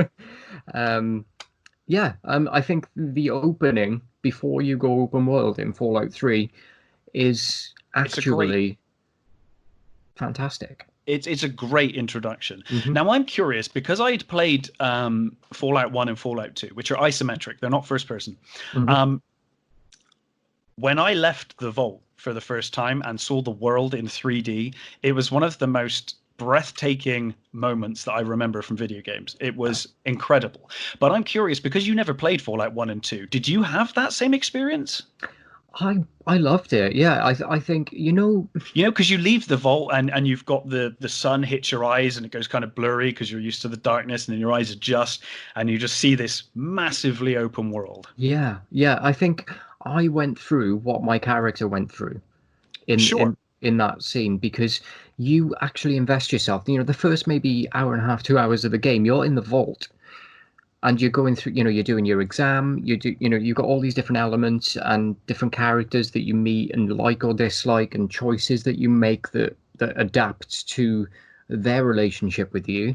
Yeah, That is a game in itself in it a lot of really ways. is. I mean, it's not as big as the outside world game, but it's still, it's a couple of hours that you can sink into it. And by the time I left the vault, I, you don't, because everything just goes chaotic, doesn't it? And it's like, Yeah. oh my God, the overseer's trying to kill me. Right. Okay. Yeah. Let's get out of the vault. It's not the first time that the Overseer's been a complete prick, by the way. I mean, they tend to be, right? Hmm. But I do feel sorry for his daughter in 3. If I'm honest, I can't remember her name now, but I do. Sure. I mean, because unless you're very, very good at sort of stealth elements Mm. and things like that, you're going to upset that girl. Yeah. Yeah, I Who's agreed. and she's your best friend. So Yeah, I mean, yeah. I did feel for her, and I was gutted about that. But It's got yeah, some really, really tremendous character moments. yeah, absolutely. And when that world opens up, when the Mm. vault opens and you step outside, like you were saying, man, it is breathtaking. It's absolutely gorgeous. And you're It looking around and you're like, well, where now? it Where do I really, go? really is. So one of the great things that I think Fallout 3 does, as you said on the topic of where do I go now, and this is Hmm. something that also follows through in the Elder Scrolls series, which we'll get to after this probably. They do a very good job of having landmarks that you can see at any point in the Fallout games Hmm. and the later Elder Scrolls games. Certainly, you can just go out in the world and look around. When you leave the vault, you can already see some stuff in the distance that you can Yeah. walk to, and they made it a point that any place you go in that game, you will always be able to look around and see somewhere to go. Yes. And that's what I really love. That's really good design. You're never stuck for things to do or roaming aimlessly. There's always something you can just look around and you will see a town or a settlement that you can head to Yeah. on to the 100%. next adventure. Yes. And it gives an air of excitement to it where it's kind of like, "Whoa, what's over there? Have I been there before?" Mm. As well, because let's be fair, man, it's a wasteland. Like It is. It's there very are bright. there are certain things you will look at. Maybe you're a little bit lost, and maybe Mm. you're thinking, "Have I been there before?" Luckily, you do have your mini map. You do, and they do a good job with that. Yes. And obviously you can fast travel. So yeah, Hmm. using a combination of the map and just looking around it, where you are in the world, you can quickly find your way. Yeah. What did you think of the combat and all of that kind of stuff? Because this was your first time using the VAT system, which was introduced in Fallout 1 and 2. Obviously Yes. now in 3D, where you can select body parts and you've got percentage chances of hitting and all of that kind of stuff. What did you make of all of that the first time you played? Nothing gives me greater pleasure than seeing a slow-mo VAT headshot on a Uh-huh. super mutant and seeing his head roll across the floor. It is tremendous fun. Yeah, it's They took great. out, I think they took out groin shots though, didn't they? You couldn't do groin Hmm. shots anymore. You could do that in Fallout 1 and 2, Oh, really? just for some fun, Yeah. with humorous dialogue text, if you do. Nice. Um, No, I love VATS, man. I think VATS is a that's really cool mechanic. is tremendous, and I think it would have not been Fallout had they not figured out a way of getting that into the game. Yeah. I love the VAT system. That said, I think the shooting mechanics in Fallout 3 leave a lot to be desired. Hmm. It's not great in that way. I think you're almost kind of encouraged to use VATs as much Yeah. as possible Yeah. in Fallout 100%. 3. I was going to say that I feel like I overused VATS in Fallout 3. I think you had But to be honest. I think that is why, looking at it, yeah, it's one of those things where you are sort of, it's either use that or be awful. Pretty much. I Yeah. mean, you can get a bit better at it, but it's really not that good in terms of gun mechanics. Yeah. But how did you find the plot? I really enjoyed the plot, if I'm honest. As I think out of the Fallout games that I've played, I think three is probably my favorite in terms of plot. That's interesting. It's Four not mine. four is all right, I suppose, in my opinion. Yeah, all right I, covers 4 definitely. yeah, I think with four, I just I knew what the outcome was going to be from the very start. Yeah. Um, yeah, So for me with Fallout 3, and I don't know whether this is, I mean, I guess if it depends on how you've played Fallout 3, because I can yeah, imagine you can probably play Fallout 3 and it will be a wonderful experience and a wonderful narrative from beginning to end. I might have just got unlucky with my first playthrough, which kind of colored my opinion of the narrative, yeah, because I think they made a few mistakes. The biggest that comes to mind and still sticks in my mind whenever I think of Fallout 3, unfortunately, other than leaving the vault, this is the one thing that always reminds me of Fallout 3 and always kind of annoys me. yeah. The ending. Okay. The self-sacrifice. Are you going to send in a member of the Brotherhood of Steel to kill herself, or are you going to sacrifice yourself? It's a wonderful idea. It's a wonderful concept. I love that moral choice. Yeah. The problem is there are a few game-breaking parts of that. When I was playing my first playthrough of Fallout 3, I took on a companion, a super mutant called Fawkes. Okay. Don't know if you took on Fawkes as a companion. He's a great companion. I'm not familiar with him. No. No. Okay. So there's a friendly super mutant that you can take on as a companion during Fallout 3. Yeah. And I would assume the same could be said for the robots because you can have robot companions. So I chose Fawkes, and I had Fawkes all the way up until the end of the game. And I get to the end of the game, and there's this wonderful moment where it's like someone needs to go in there, and the radiation's really high, and whoever goes in there is going to die. And I was like, cool. I don't need to sacrifice you or me because my mate is a super mutant, and he's immune to radiation. So I'll just get him to do it. Sorted. And it's quite clear that Bethesda had kind of painted themselves into a corner and couldn't figure a way out of it, because you ask Fawkes to do it and he's just like, nah, man, this is your decision, you need to do this. And it's like, no, fuck you, because there's absolutely no issue with you just walking in there and doing this. You're basically stood there going, nah, one of you has to die. I'm not doing it. It was so annoying. And I don't know, it might have just been my playthrough because I picked that companion. So for me, if I hadn't had Fawkes as a companion or a robot as a companion, I probably would have thought it was a wonderful narrative.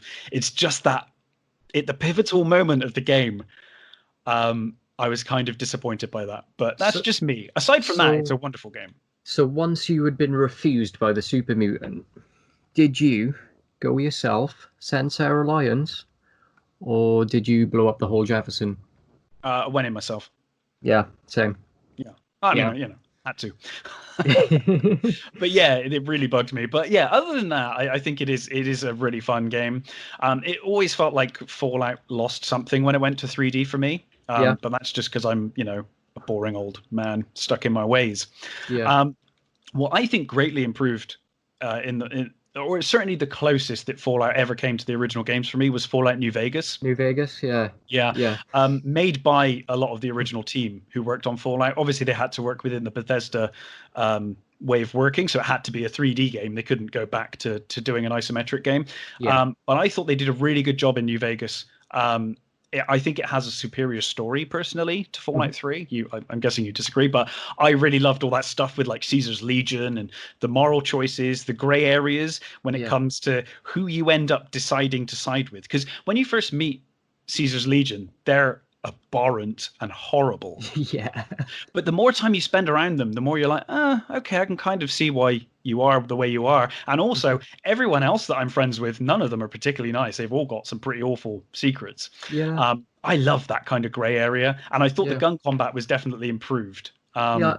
I definitely think that the combat was improved in terms of free firing and things like that. Yeah, With New it was Vegas as well, I found it a lot grittier than three. yes, which I appreciate. Yeah, I did like that it was grittier. I think three for me is, I think it stands out more because again, I played it more, Mm, and yeah, um, I I was very very fond of the opening of the game, so I would literally replay it just to go through the just go through the opening. yeah It's a tremendous opening. yeah. So when I got to New Vegas, I did play it once through. Yeah, and then that was it for you. Yeah, but Fair enough. I did enjoy it. I didn't dislike it at all. I think I really like that choice at the end where you're choosing between Mr. House or Caesar's Legion and all Hmm. of that kind of stuff. I thought was great. One thing that did annoy me with 3 and New Vegas, but I think it's more noticeable in New Vegas, is when you piss off certain factions. Like I pissed off Caesar's Legion because I was like, these guys are dickheads. You know, my first playthrough, I was like, every time I see Caesar's Legion, they're dying. And Caesar sends out people after you. And I found that mechanic to become very tiresome and annoying very quickly. Yeah, Once I'd annoyed Caesar's Legion, I had moments playing that game where I couldn't go more than a few meters before I met the same 4 people that I just shot in the head again, doing the same thing again. You know, there were moments in that game because I like you, I don't like to fast travel. I like to hmm, travel. yeah, And the amount of times I would come across the same Caesar's Legion people trying to kill me, exactly the same models, obviously, hmm, really frustrated me. But aside from that, I think it was a tremendous game. Like you, I was not so fond of Fallout 4. yeah, yeah. I think it started strong. It did. I liked all of that pre-war stuff. Hmm. Loved all of that when you were kind of trying to get rid of the vault salesman and stuff Yeah, before the nukes fall. yeah. I The thought that was character creation was cool as well with the mirror. it was that was a nice touch. Yeah, and obviously with that as well, because you can do the character creation for yourself and your wife, or vice versa, depending what character gender you choose. Yeah. You then, in fact, make the baby look a certain way. So you're taking half Yes. of one, half of the other, and those features go into the baby that would become basically the main aim of the game is to find that baby again, isn't it? So, Yeah, and I thought I won't ruin the bit with the baby, but I thought that was mhm. a great twist later on. I liked that. See, I saw it coming a mile off. I did see it coming, but I thought it Yeah, was a nice twist anyway. You know, yeah, it was a nice twist. yeah. Um, how did you? Oh, I can't really go into that without spoiling it, can I? Should we just spoil it? Does anyone care? Spoilers coming. Please skip the next minute if you don't want to know the ending of Fallout 4. How's that? That's good. So you find out that your son's all grown up now Yeah, but and is actually older than you yeah. and is running. He's in control of all the synths that have Hmm. been attacking and devastating the land. Yeah. He didn't turn out to be a good one, really, did he? He didn't. Uh, what did you do? I'm curious. With Sean, Mm. I didn't actually get to that point in the game myself, Durs, but I did watch Oh, of somebody course. else. Sorry, you quit out. You quit out at the settlement stage. I did because I just kept building and building and realized I had a problem. Mm.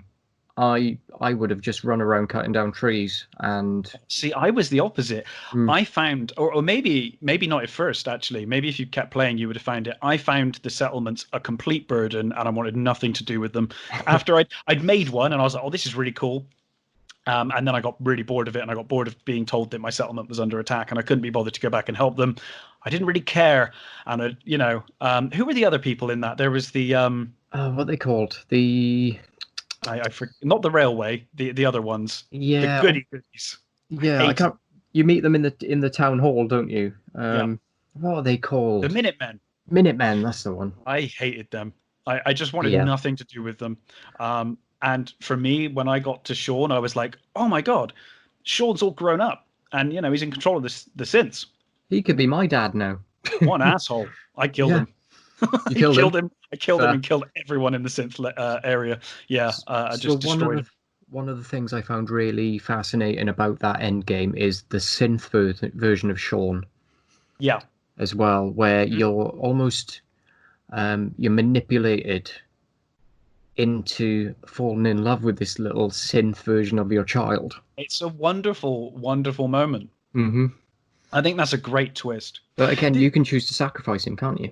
Yeah, absolutely. I played Fallout 4 like a complete asshole the whole way through. I was just like, I am out for myself, and I'm only doing things if it benefits me. I'm just going to be a complete dick. Usually, I play a good character in RPGs. Where do you fall on that when you've got the option? Do you generally fall good or bad?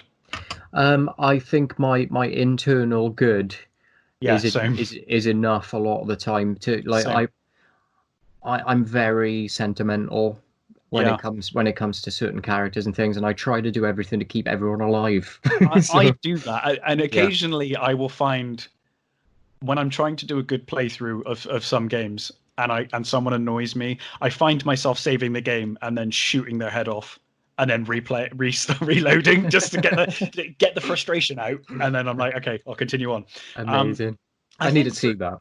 I think for its faults, Fallout 4 does have some improvements. The Yeah. gunplay is vastly improved in Yes. Fallout 4. It feels a lot better. And Hmm. I really love what they did with the power armor. I thought the power armor was a great touch, doing that Iron Man kind of thing where you get in it. It felt Yes. weighty. Because in the previous Fallout games, um, obviously the isometric games, you could Hmm. imagine what it was like. But when you're actually in first person, you're wearing them. Fallout 3 and Fallout 4, it didn't really feel that much different. You just felt like, well, I'm just wearing some armor. Yeah. Whereas in the original games, they made an absolute point of it being like you need to be trained properly on how to use this. It's not something you can just get in and use. And I think Fallout 4 does a great job of showing that, Yeah.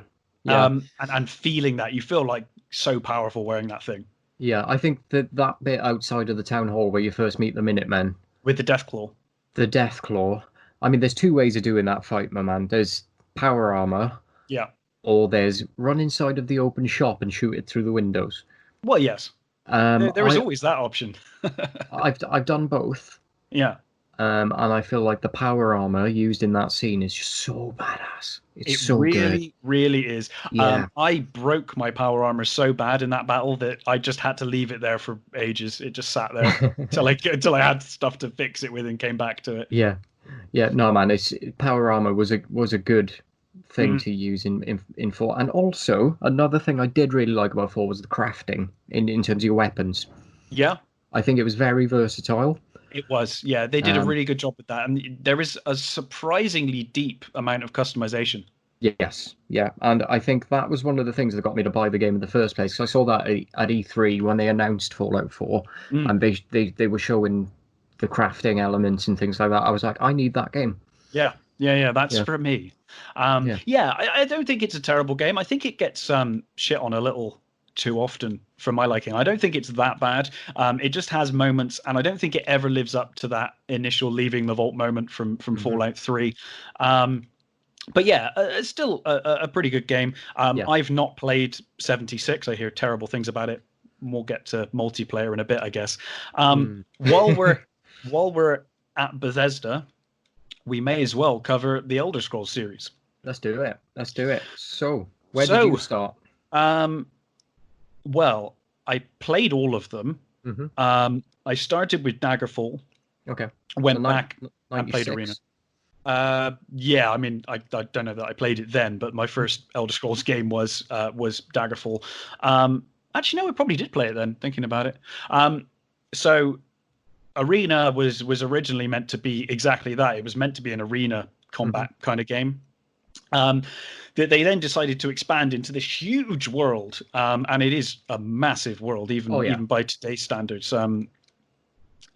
Daggerfall improved a lot upon the issues with Arena.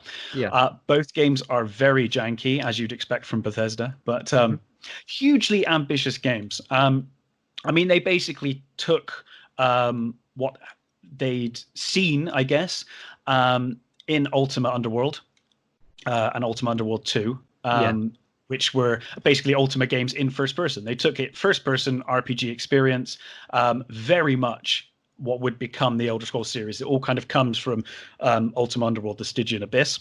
But they took that and ran with it and made this huge world.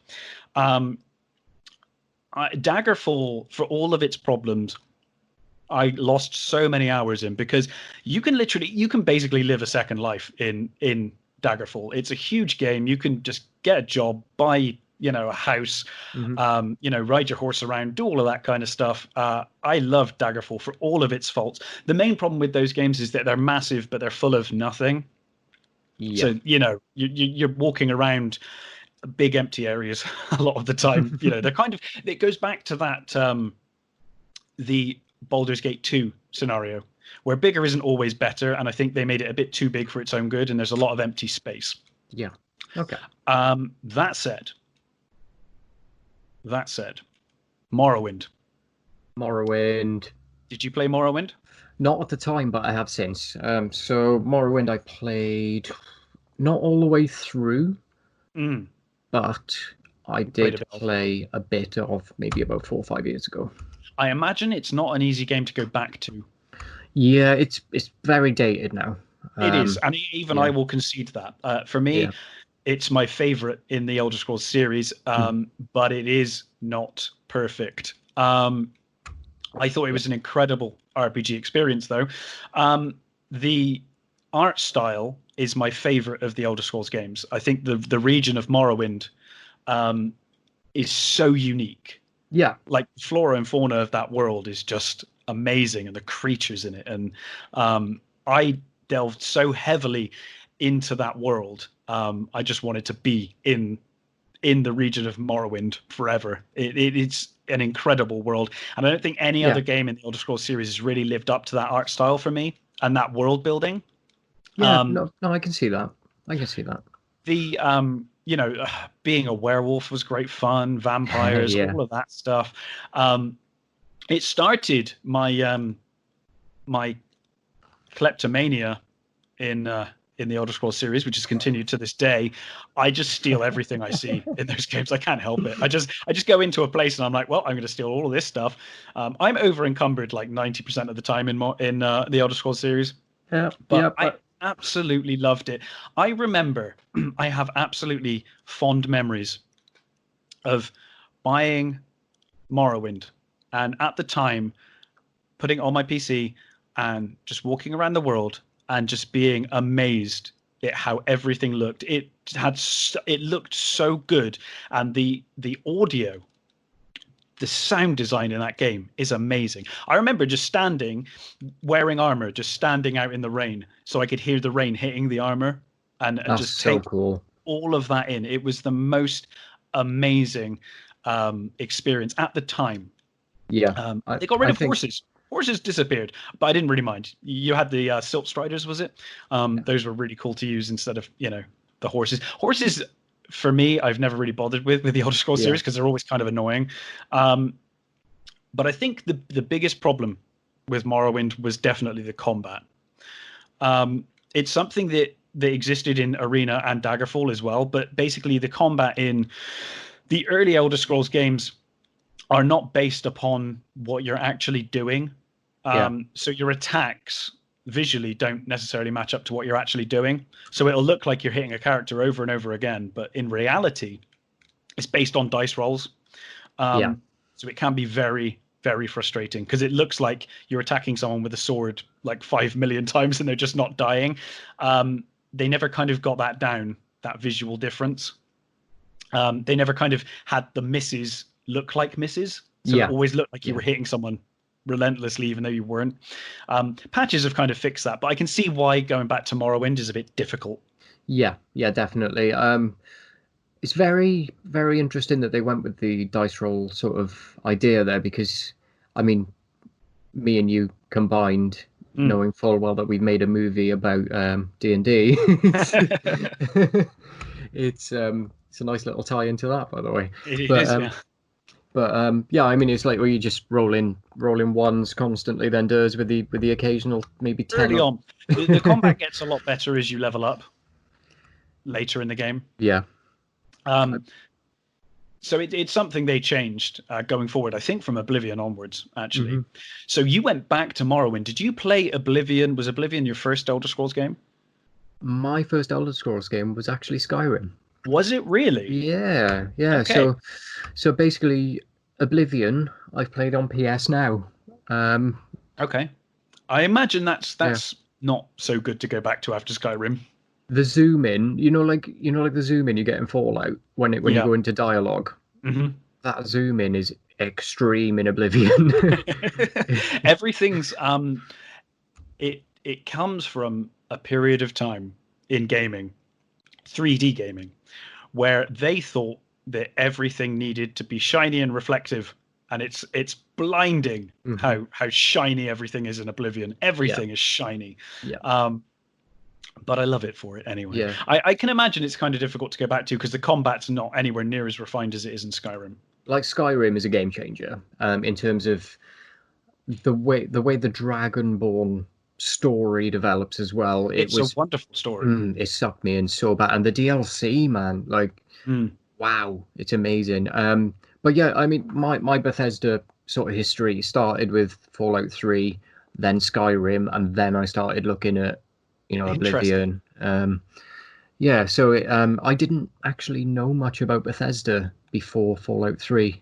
Okay. Yeah, so I mean, I was tied up in Final Fantasy titles, and Sure. Yeah. Well, yeah. I Clearly mean, had a rich history with the yeah. Final Fantasy series. You can't play all the games. This is the thing, and this is what I like about this episode in particular is Mhm. that we went very different paths. So it's kind of Yeah. interesting. But yeah, I mean, much like leaving the vault in Fallout 3. I had a similar experience with Oblivion when you leave the Mhm. cave and you come into the world. It looked amazing. Yeah. The combat was improved. The biggest downfall for me with Oblivion is the Oblivion gates are so annoying. They craft this beautiful world, and then you constantly have to go through this same awful Oblivion gate and do the Mhm. same task repetitively over and over again. Yeah. But other than that, I mean, Oblivion was amazing. Like you said, though, moving forward to a game we've both played presumably extensively, Mhm. The Elder Scrolls Skyrim. Um, Yes. I think it gets shit on now because it kind of continually gets re-released and it's out on every console ever. There's a reason for that because Yeah, Skyrim is absolutely. a wonderful console game. I thought Skyrim Remastered as well when it came out on PS4 was really, really cool, man. Like it was a good remaster. But It was good, superb. I actually got the remaster for free because I already owned Skyrim. I got it nice. on Steam. I think I just had it for free, which was nice. That's Um, awesome. so Skyrim vastly improves the combat, Hmm. vastly, Oh and yes. I loved. Not as much as I did with Morrowind, but I love the lore of the Elder Scrolls Skyrim. I Mhm. love all of the dragon language and Yeah. learning the shouts and Skyrim and Morrowind in particular are games where I just read books all the time as well, like Yeah. in-game books. I would just read all of those books. In Skyrim, my house was just full of books Yeah. that I was just reading about the lore and learning about it. It's amazing. Yeah. Yeah. I think I was very similar with that. It would take me a long time to do, say, one dungeon or a cave Yeah, because you'd find these books. yeah. And I would literally clear out any, say, draugas in the area. Hmm. And then before going on to the next sort of seal or the next room or whatever, I just read what I found. Mm, And yeah, you collect those things. So my little yeah, house was again full of books, full of weapons. yeah. Literally, I was a hoarder in Skyrim. I'm always a kleptomaniac in these Hmm. games, and Skyrim was no different. I collected Yeah. so much stuff. Thrilling initial combat with dragons. What did you think of Yes. that? When you went to face your first dragon and the music kicks in, you can see it in the skyline coming So in. the first time you fight a dragon is actually at that tower, isn't it? It is, yeah. Yeah. If you want to survive, anyway. Yeah. Story wise, yeah. I was blown away. I thought it was amazing. It is. I killed the dragon with a bow and arrow Yeah, me too. first time. And again, I'm never an archer in RPG games. Rarely. And In fact, I yeah, found it was my favorite way to play Skyrim. yeah, it was great. It was nice to be able to sort of duck behind cover. Mm. Obviously, it's not an element that you can actually cling to a wall like you can in some combat games, but you know, hiding from the flames and then or the ice in some cases, Yeah. and then sort of ducking out of cover and shooting it in the head while it's flying through the air a few times. I loved it, and Alduin for Mm. me is Yeah. probably one of my favorite antagonists Tremendous. in any game I think he's absolutely tremendous. Hmm. I would say for me, after a while, the dragons became like Oblivion Gates, where I'd see one and I'd just be like, "Oh, for fuck's sake, Oh, another dragon!" Because it kind of ends up breaking up the narrative for me and slowing things down when I'm trying to walk somewhere, and I'm like, "Oh, another dragon." Well, I But mean, Skyrim's it's a great obviously. idea. Sorry. No. It's a great idea. I just thought it got a bit tired towards the end of gameplay, certainly. Yeah, I think what I like about the DLC is even though some of the DLC is even called Dragonborn, It is, it yeah. it does stem away from the dragon combat itself. It leaves that with the main game in a Mm. lot of ways and goes into Goes other into goes high into powered. riding them, Yeah. which was one of the most badass things ever. I remember the trailer reveal for that. I was like, "Oh, I need that. I need to be Yeah, riding dragons." yeah. And what was the name of that? What was the name of the last boss in Dragonborn with the gold mask? Do you remember? Oh, I cannot tell you, I'm afraid. I don't know. And he's got those like octopus, almost like Cthulhu type enemies with Yeah, him, isn't he? really, really cool. Yeah, Because it takes you to almost like Morrowind. It takes you to this weird kind of world. yeah. You And I like a really different enjoyed plane. that. Yeah, Yeah, I think with that DLC, I think I didn't play that DLC until the remaster came out. Because me obviously either, actually.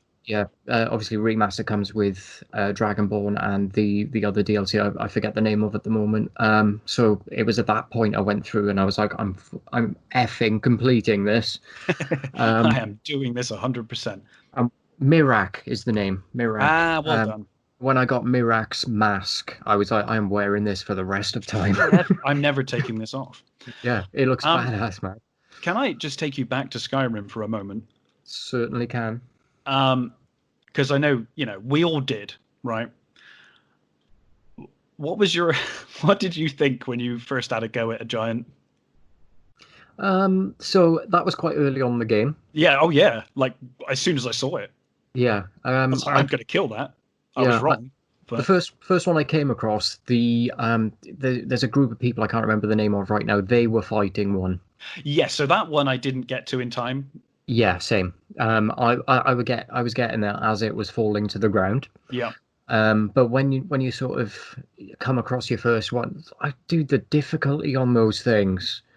I died over and over again, and then me too. chose to go around a different way. Oh, I Um, didn't. So what I did eventually was I realized that they don't go through water, so I just stood on the other side of a river shooting arrows into his face until it died. It took ages. the more you know. Yeah, the more you know. They apparently originally that attack when you just bounce up into the air and everything goes a bit janky, Yeah. that was an error in the game. Mhm. But they decided to keep it because they thought it looked cool. And I agree. It's one of the Yeah. funniest things when you first attack a giant. It's absolutely hilarious. Yeah, it's definitely a learning curve as well. I mean, even like frost trolls in Yeah. Skyrim. Oh man, they're terrifying. I Yeah. was terrified. That when you're going up the mountain to High Hrothgar. yeah, to High Hrothgar. That was my first encounter with one of those, and that, oh my god, that was so difficult at the time because Yeah. I wasn't ready at all. No, Wasn't ready. I don't think anyone is. High Hrothgar is a challenge to get to, but I mean, you have to for It story should be a purposes. challenge. It Yeah. should be a challenge, and it's an enjoyable challenge. It wasn't Yeah. frustrating. Absolutely, and But there's so many different elements. You got enemy types.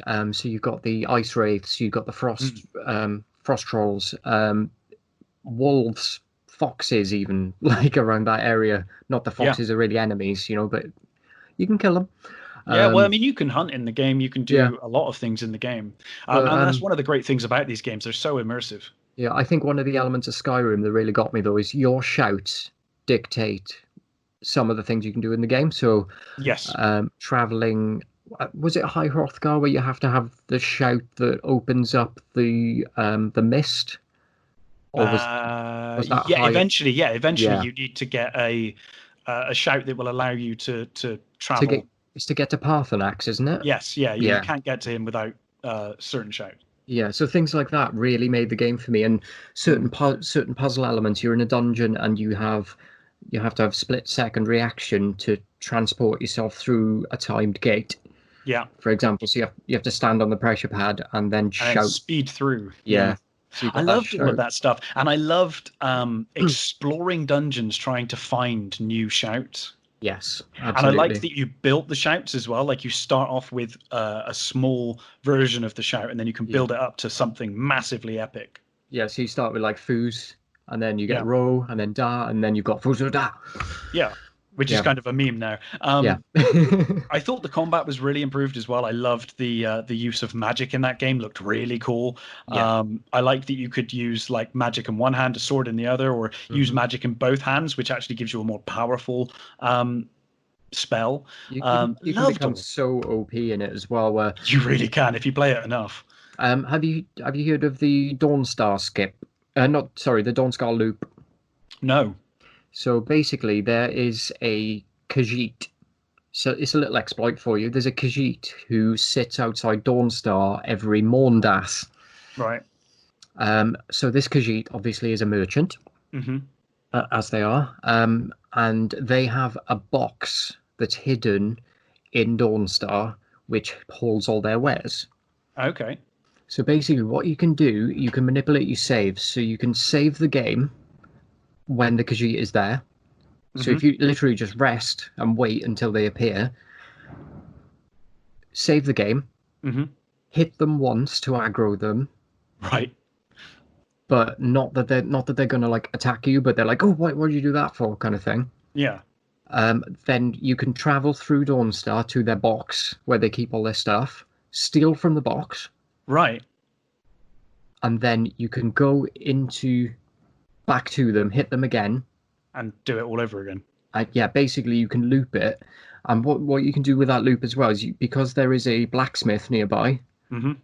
Not a blacksmith, sorry. There's a table. What are they Right. called? Like where you do your alchemy and stuff. Yeah. Yeah. There's one of those nearby. You've got another shop nearby and things like that. You can get unlimited money, special weapons, and you can do like unlimited alchemy So and build you can yourself just up. break the game. You can break the game there. You can also break the game in the tutorial. Oh, really? I didn't know that either. So Ralof, Hmm. if you follow him through the cave, when you get to the bear, Yeah. he crouches on a corner. Hmm. If you crouch behind him and hit him once, Yeah. right? Yeah. It takes a little while, but if you hit him once, he Mm. goes into alert mode, and because you're crouched behind him, you go into sneak mode. Huh. So if you rinse and repeat with that, your sneak goes through the roof, but you can also use it to build up your skill tree That's when you level interesting. up. I'm learning all of these things that I never knew. So yeah, there's a couple of little hints there, Yeah, that's interesting. in the Skyrim. So Skyrim, yeah, I think is tremendous. I guess moving on to some other things. We are like 2 hours in. We are, There's mate. so much to cover. This is going well. Um, Mass Effect. Did you play Mass Effect? Never played Mass Effect. Tell me about Ooh, it. interesting. Okay.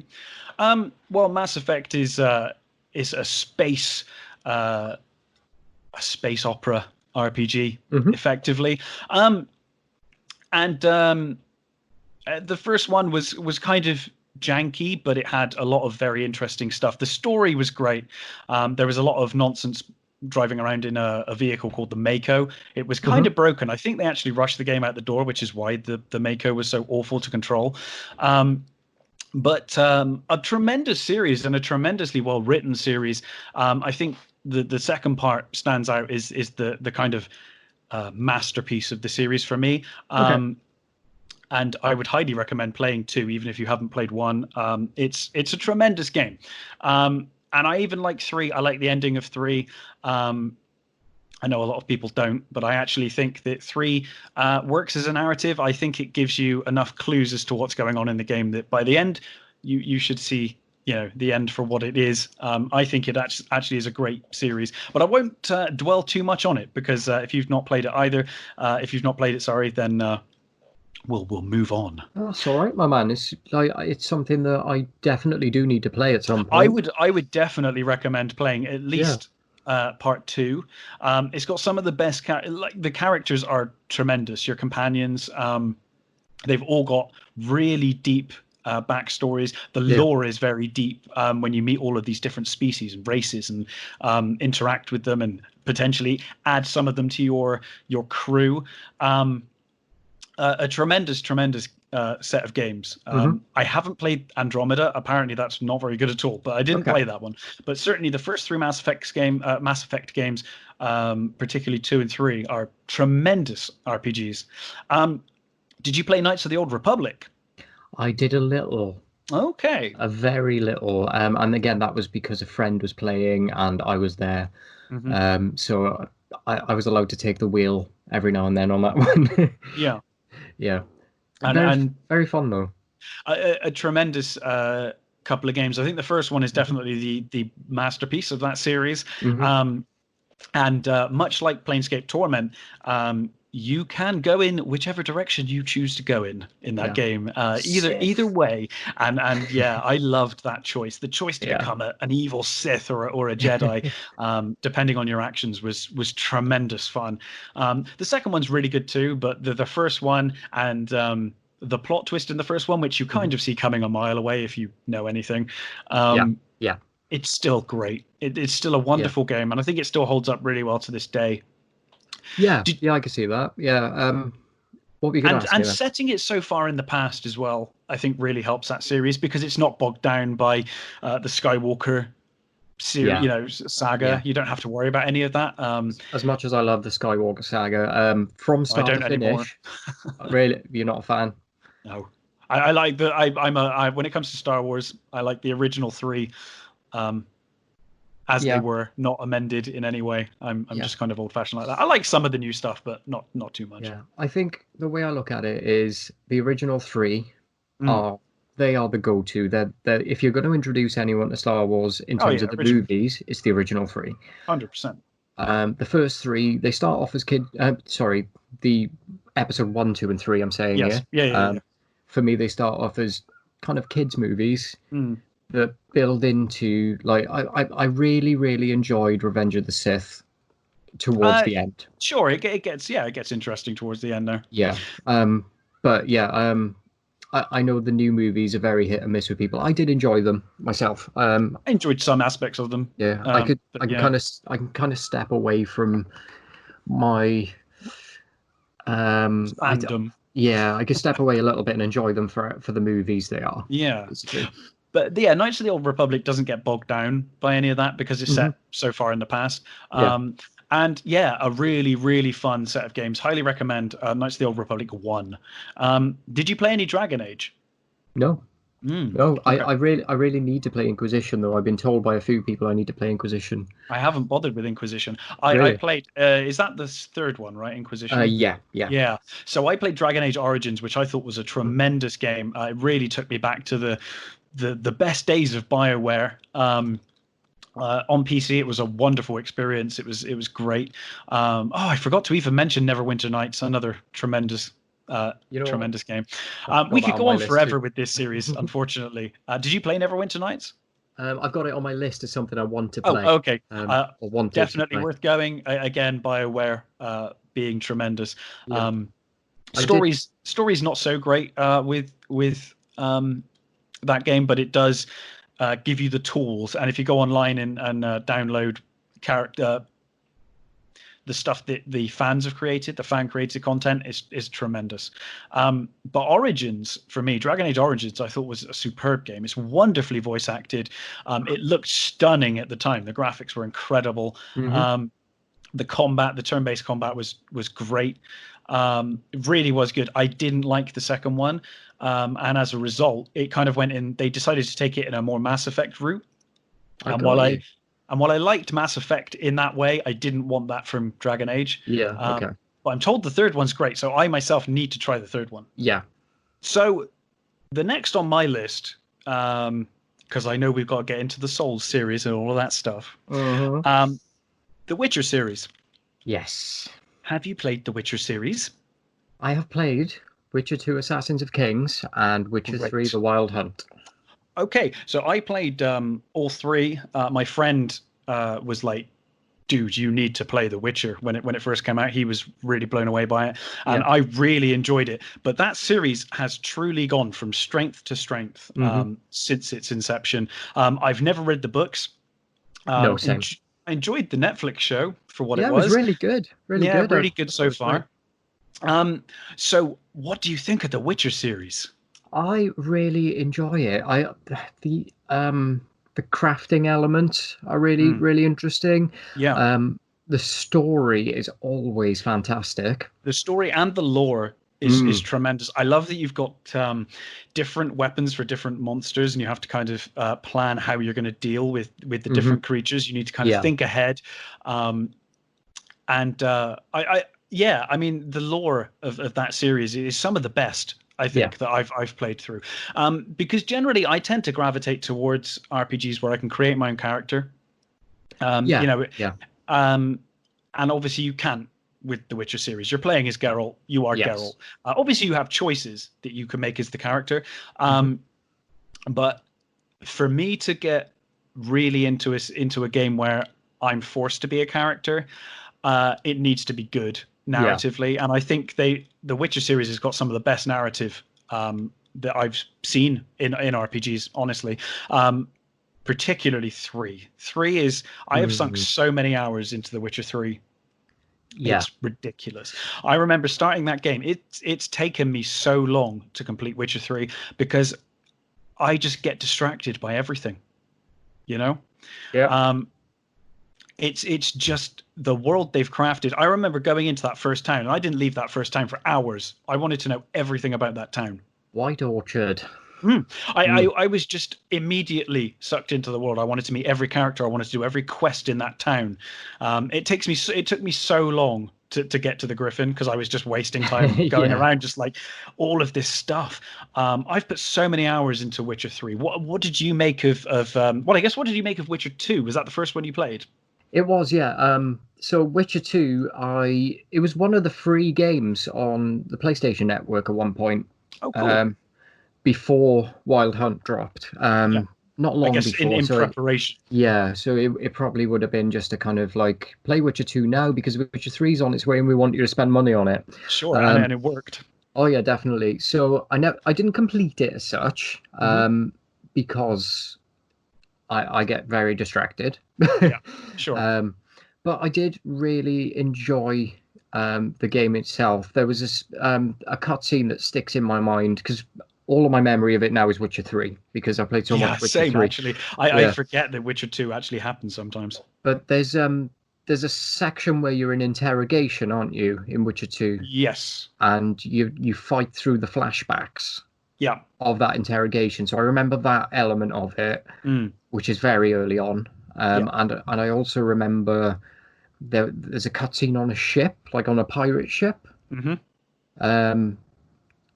And that's kind of my memory of 2 now. It's basically, so it's very vague, but 3 I think has come along and just swept the other 2 completely, blown them out of the water. It's incredible. It's such a good game, and it's and I know it's kind of almost redundant to say at this point because everyone says it, but it is absolutely true. The Witcher 3 is one of the best RPGs ever made. Yeah, it's without a doubt. Amazing. Without a doubt. Geralt is the coolest character ever. The world that they craft, and I know a lot of that is, and I guess it shows that it's based on a series of books, a long-running series of books, as I understand it, because the lore and everything is so deep and rich in this game. Yes, and the way they've incorporated it, I haven't read the books myself, but no, I haven't. I want to. Yeah, exactly. I mean, from an outsider perspective, somebody who hasn't read the books, for me, I feel like they've incorporated a lot. They must have incorporated a lot of what was written into that story because it is so deep. I know However, people that have read the books and are very happy with the games. that's good. That's amazing. That's good to hear. It's nice that they're being faithful Yeah, to as far as I the hear, original anyway. source material. But yeah, I mean, as far as it looks, if the books are even 20% in line with Of the game. how the games are, then yeah, I'll give them a read one day. Yeah, absolutely. I Definitely. think some great characters in that series, particularly, like I said, again, 3, probably mainly because I've spent the most amount of time in it. Just incredible characters, incredible narrative. I feel like I say this over and over again about a lot of games in this this podcast, but it's true. Yeah, Witcher 3 Wild Hunt is a masterpiece. I find it hard to fault. So I've If got I'm honest.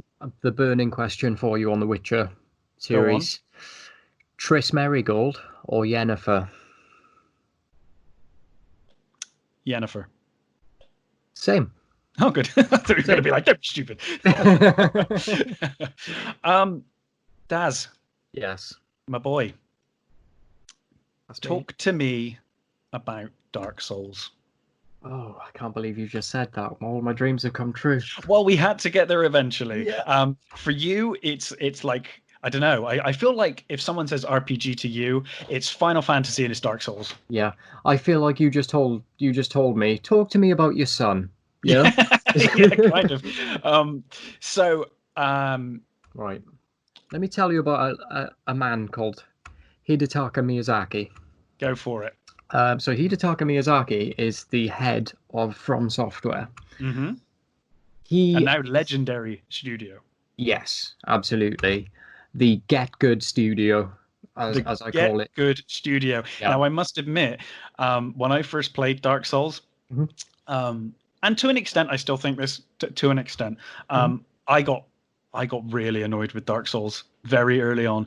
I thought it was bullshit. I thought there was a lot of bullshit deaths in that game, and it really, really fucking annoyed me. Oh, yeah. But then I realized I needed to get good.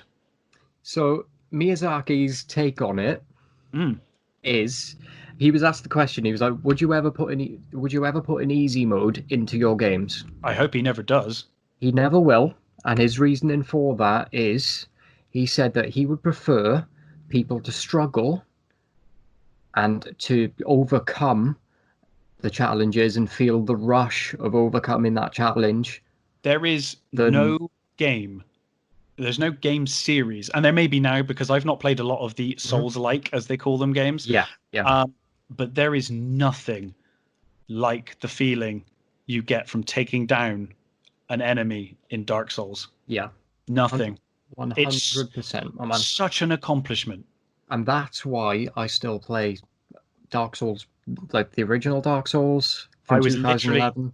When I messaged you this morning about 6:30, and I was like, "Oh, I can go whenever you're ready," and you were like, "Oh, 8:00's fine." I was like, "Cool." I was playing Dark Souls.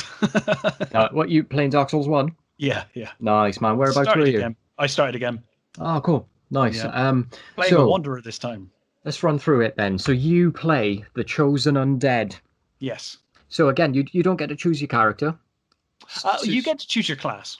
Yeah, you choose your... actually, thinking about it, what am I on about? You name yourself? Yeah. You do choose your character. What am I on about? I mean, you're effectively a blank slate beyond that. Yeah. You get to basically say what kind of class you are, and you get a name, and you can choose how you look. But you don't really do any of that kind of, those like Bethesda questions where, you kind of basically say what kind of character you are. You're a blank slate, effectively. Yeah. So you don't have a personality.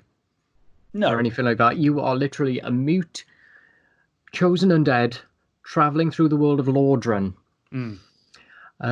Your aim is initially to ring the 2 bells of awakening, which will then open up Sen's Fortress, which leads to Anor Londo, or the City of the Gods. Yeah. Within the City of the Gods, there is something called the Lord Vessel, which you need to receive the Lord Vessel and place it at the altar at the kiln of the first flame. Yes. Sounds like I'm reading this. I'm actually speaking from memory. I know you well enough to know that you are speaking this from memory. Yeah. So at the kiln of the first flame, you place the Lord Vessel, and at this point, there are 4 Lord Souls that you need to receive from 4 of basically the gods of the world. Mm-hmm. So you have Seath the Scaleless, which is a scaleless dragon. You have Nito, the Grave Lord. You have... Oh my god, my mind's just gone blank. You have 2 more. So you've got the other ones. The 4 kings and why can't I remember the other one? That's really going to wind me up, but I won't halt us with it. There's a 4th. You'll come back to it at some point, I'm sure. There's a 4th. So you need to beat all 4 of them, and you use the Lord Vessel to burn those souls to open the doors to the kiln of the first flame. Yeah. Within the kiln of the first flame is the first Lord of Cinder, who's basically in charge of keeping alive the Age of Fire. Yes. That Lord of Cinder is Gwyn. Mm-hmm. Gwyn being a Welsh word for white. Check this out. A little bit of Welsh trivia for you. So Gwyn, nice. Gwyn means white. I didn't realise you were Welsh. Yeah. Never said before. And weirdly enough, his followers, their covenant is the Way of White. Ah. Interesting. So, Hidetaka Miyazaki, are you telling me something now? But yeah, so basically, the aim is to prove your worthiness, to become the next Lord of Cinder, you must defeat the previous Lord of Cinder and reignite the flame. Yes. Because it's starting to die out, which will lead to the Age of Darkness. Now, fire is a running theme throughout this game. Yeah, so you drink fire, you sit at campfires, there's fire all the way through this game. Mm-hmm. So I like to think of your Estus that you drink not as fire, but as Sunny Delight. Oh, okay. I always assumed they were fire because they refill at the campfires. No, that's California Orange, my man. Oh, okay, cool, man. I'm down with that. There's some. So you defeat the villains in Dark Souls and you complete the game, but you get diabetes. Basically. Speaking, So you still die, which is why they look so like bony and in the end. Yeah. So one of the things I really love about this game is, well, first of all, I think it's deceptively deep in its lore. When you first start playing this game, or if you see footage of this game, you will just assume, oh, it's just a hack and slash dungeon crawler that's very hard. And I think to an extent, using the term Souls-like is kind of a disservice to Dark Souls, because I think people then assume that Dark Souls is just Dark Souls because it's hard. Yeah. And that's not the case. Yeah, no, I'd agree there. I'd agree. Dark Souls has got a very rich and deep lore as you play through the game. Yeah. It's just knowing where to find it. It's knowing where to find it. And what I really love about this game is the conscious decision to not have music. Yes. I think there's music in about 4 places in the game, right? Yeah. If that. So I can remember. You do get some boss music, music aside. Sorry, yes. Boss music aside. So you have places like Cemetery of Ash, I think it's called, which is like way deep down in the ground, and then there's literally only a few places, aren't there, where you actually, and it's all very ambient and epic music, and it's very purposeful when that music's there. It's there for a reason. And I think it's not there, it's absent for very good reason as well, because the combat feels so much more visceral with no music. You're focused on the combat and the noise, and it's tremendous decision. A brave decision, because I think a lot of games just fill their game with music, and I think the absence of music in the Dark Souls game is amazing. Yeah. So Dark Souls, when it came out, had the tagline "Prepare to die." It did. It did. And it was. When I first played it in 2011, when it came out, I went into the game afraid. Before I'd even played it, I was like, oh my god, this is going to be awful. It's going to be so hard. What am I doing? Yeah. And I was right. Yeah. Yeah. Like I said, I didn't like it when I first played it.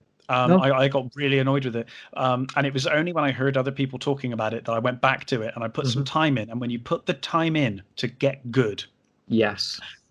like I said, there is nothing. If there's one takeaway that I can say about Dark Souls, is that you will never get a thrill like taking down a boss in Dark Souls. Yeah. Or Learn Souls-like to parry. games. Learn to parry. Learn to move, learn to parry. Tremendous. I will say I do get annoyed with some of the cheaper deaths in the game. There are a few that kind of stand out in my mind as annoying. That aside, tremendous game. I think there's a few elements when I was first playing through that. So Sen's Fortress, the rolling massive boulders, the Indiana Jones style boulders. Yep, annoying as hell. Until you learn how to like quick exit. Absolutely. Reset the scene. The problem is a lot of Dark Souls is dying from bullshit and then realizing how to overcome it. Yeah. But you will die first. Yeah. You know. Oh yeah, 100%. Like I mean, it says a lot when the first main boss of like outside of tutorial, the first main plot moving boss of Dark Souls is two gargoyles up on a bell tower. You stood on a roof, and you're fighting one of them. And while your back's turned, another one appears and breathes fire all over you. Like, you need to be aware of what's going on in Dark Souls, and I think that's very important. And once you get that down, I mean, it's a janky ass game. Don't get me wrong, it is janky. Like, it is. Some of the hitboxes are very questionable. Yeah. Sometimes you will get shot by an arrow even though you've got your shield right in the way. Yeah. It can be frustrating, but as a first game in the series, it's tremendous. It set a precedent. It did, and it spawned an entire genre. Yeah. And Miyazaki is just won Game of the Year 2019 as well. So he as a game developer has come a long way since Dark Souls as well. Yeah. Give me 1 second. That's quite all right. Just had a little tickle in my throat. So Dark Souls 2. Dark Souls 2, yes. The controversial one. I actually think Dark Souls 2 is okay. So I haven't played it as much as 1, but yeah, a lot of people don't like it. I think a lot of that is down to you have the death memory. Yeah. So every time you die in the game, you respawn with a little bit less health. Yes. Until you use a certain item. I think is it life gems that bring you back up to full health, something like that. I don't know. I haven't played it for a long time too. I really enjoyed its DLC more than I enjoyed its core game. Yeah. So the Scholar of the First Sin DLC was epic. But I think the reason it gets so much controversy, and people are like, "Oh, it's the shit one." It's not the shit one. It was. I don't think it is either. It was not made by Hidetaka Miyazaki. It's the only game in the series that he didn't touch. But I still think it's a good game. Yeah, it is a good game. It's different because it was a different developer. And I think that's what people are confusing for it being a bad game. They're like, oh, it's not a Dark Souls. It is a Dark Souls game, mate. It is, yeah, absolutely. That's the title, for a start. I think it is a good game. I don't think it's the best Dark Souls game. No. It does step away from the original in a lot of ways. It does, but I still think it's still a great gameplay experience, and it's still worth playing through. Dark Souls 2, as a standalone game, if you forget that it's Dark Souls, is probably one of the best games to come out in the last... When did it come out? It was 2014? I was going to say, I think around 2014, yeah. Yeah, so in the last 10 years, I would say it's up there if you forget that it's a Dark Souls game. Absolutely. It's there. It's just the fact that it is a Dark Souls game. It is different. The stamina management is a lot stricter than Dark Souls. It's a lot more rigid. Literally, you can lose stamina just by blocking. Things like that. There's a lot more. Well, I think that works. Yeah. You would lose stamina through doing that. Yeah. So I don't think that's a problem. I think that's actually good, and it adds to the challenge. Yeah, I think it added to the difficulty because it was like, all right, people are completing Dark Souls, are they? Right, try this. Yeah. And then Dark Souls 3 became, well, let's not get there yet. Let's talk Bloodborne, man. Okay, I've never played it. Well, while we're I'll just give you a brief one on tell Bloodborne. me, tell me all about it. So, literally 1 year after Dark Souls 2, you've got to remember the way that Dark Souls 2 looked. Yeah. Have you seen any Bloodborne gameplay? Oh yeah, I've seen the gameplay. Yeah. I've just never played it. Yeah. There is about 10 months between releases. Right. The difference between the two is incredible. You'd think it was like 5-6 years difference in terms of like the way the graphics are, the way the contact with the ground and things like that isn't so janky and all that kind of stuff. I'm assuming that they were probably in development at the same time. They were. So they were making Scholar of the First Sin, the DLC. Yeah.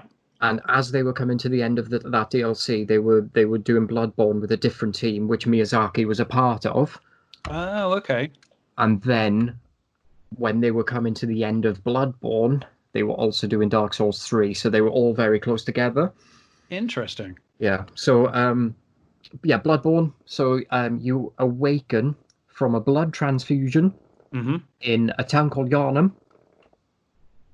And basically, you have no idea what you're doing. Okay. All you know is fear the old blood. Yeah. Right? You are a beast hunter who has been basically, in order to cure you from some form of ailment that's going on outside of Yharnam, you've travelled into Yharnam for the transfusion, and the price you pay for what is essentially life is to go and hunt on the night of the hunt. Very, very, very interesting game. We touched on it on horror as well, because it does have a lot of Lovecraftian stuff. I mean, when you start off, you're just kind of like, oh, I'm killing beasts. Yeah, cool, I'm killing beasts. One of the hardest Soulsborne bosses, the entire series, one of the hardest bosses is the first main boss in Bloodborne. Right, wow. Literally, there's an optional boss before him that you can completely miss if you don't go in that direction. Yeah. His name's Father Gascoigne. He's an old hunter. So he was a hunter himself who lives in Yharnam with his wife and daughter. And he's the first hint that you get that the using the old blood starts to form a beasthood in you. Right. So over time, you become overcome with the madness of the blood, and it's like an addiction. It's like taking drugs, you know. Oh. And he, like mid-fight with you, becomes a massive fucking werewolf. That's awesome. But yeah, it's a 3-phase fight. He is very much a learning curve. If you can beat him on your first attempt, you're going to have an easy time with the game, probably. With the rest of the game. Oh, yeah. Interesting. Although the DLC is some of the hardest I've ever seen. The bosses in the DLC are there's one called the Orphan of Cause. I would highly recommend checking it out. Even if you're not going to play it, just watch that boss fight. It's ridiculous. I would imagine that, I think hard bosses are expected at this point in the series. Yeah. So I don't think it's a problem. Yeah. Again, you just have to get good. Yeah, that's what it is, man. I mean, I know there's some quite toxic people out there that use Get Good as their thumping, it's their Bible thump. Oh no, I use that as purely for myself. Yeah, I had to get good. Same. Yeah, I know there's some people out there, because I'm part of different like Facebook groups for like Bloodborne, Dark Souls communities and stuff like that. Sure. I mean, the amount of time, like, you'll see people say, how do I, what's a good way of beating this boss? And my sort of comments on there would be, well, what I did was blah blah blah. Yeah. You try to coach people because you want people to enjoy it and absolutely you want people to. I think a lot of these fan bases can get really kind of insular and kind of toxic to outsiders. And there shouldn't be a barrier to entry. You advice is fine. There is a lot of elitism in the Dark Souls community, and that's obviously quite a controversial thing to say, but I do see it. But there is also a lot of good and a lot of open arms in the community that like to bring new people in, because bringing new people in makes money from Software, and that means new titles. So, well, exactly. If people aren't buying them, they're not going to get made. So sorry, go on. Yeah, I was going to say Dark Souls 3. What do you think? I haven't played it. Haven't played it? No, right. Dark Souls. It's on my list. Right. Okay. I won't I'm assuming it's more of the same, but So Dark Souls 3 is, you know how Dark Souls 2 went to a different land, Yes.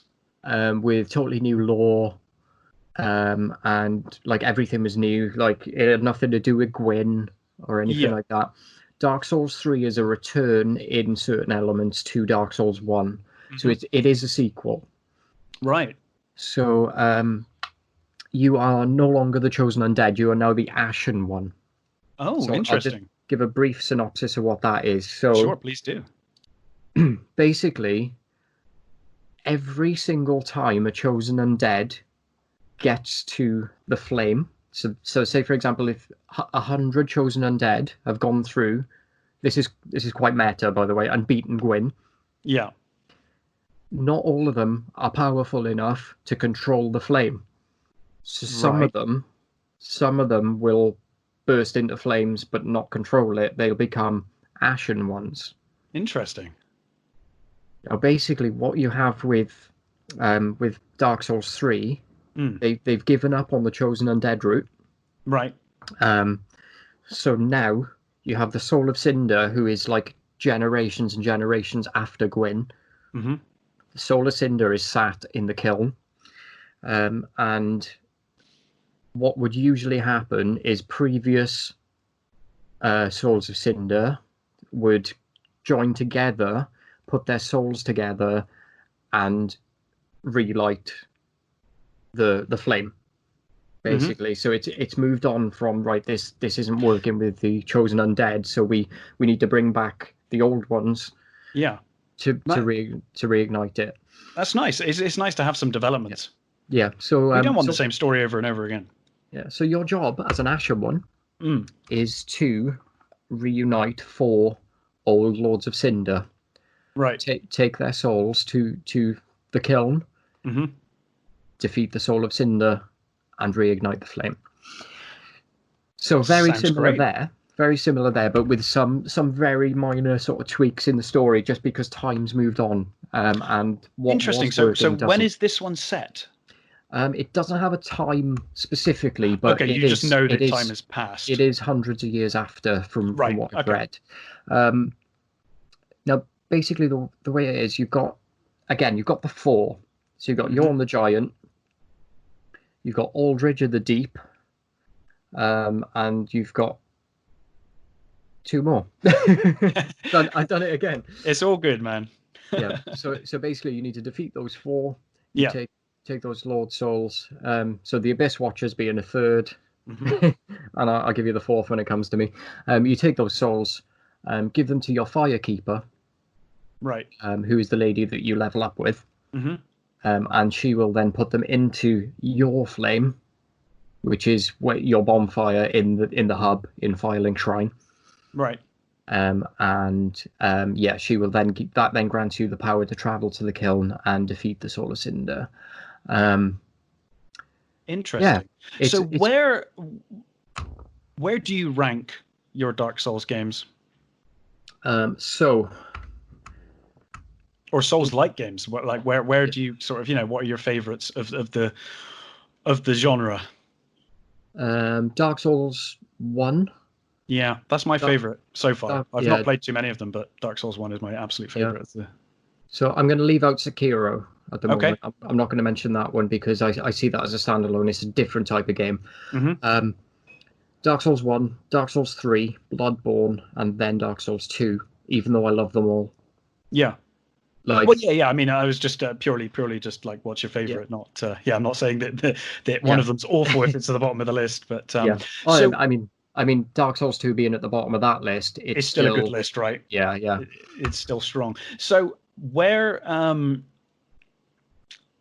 you say Sekiro's different in what way, and how does that become its own thing? Because I've not played that either, so I'm kind of curious. So where I talked out of my arse a minute ago when I was talking about Dark Souls 1 and said that you can't control so this is the game where you build. Can't do that, right? Sekiro, you play Wolf or Sekiro, depending on who's speaking to him. To most people, he's Wolf. To one person in particular, he's Sekiro. So in this game, it is very different in the way that you build up. So it is still RPG elements where you lose your arm in an opening cutscene. Right. That arm is replaced with a wooden prosthetic.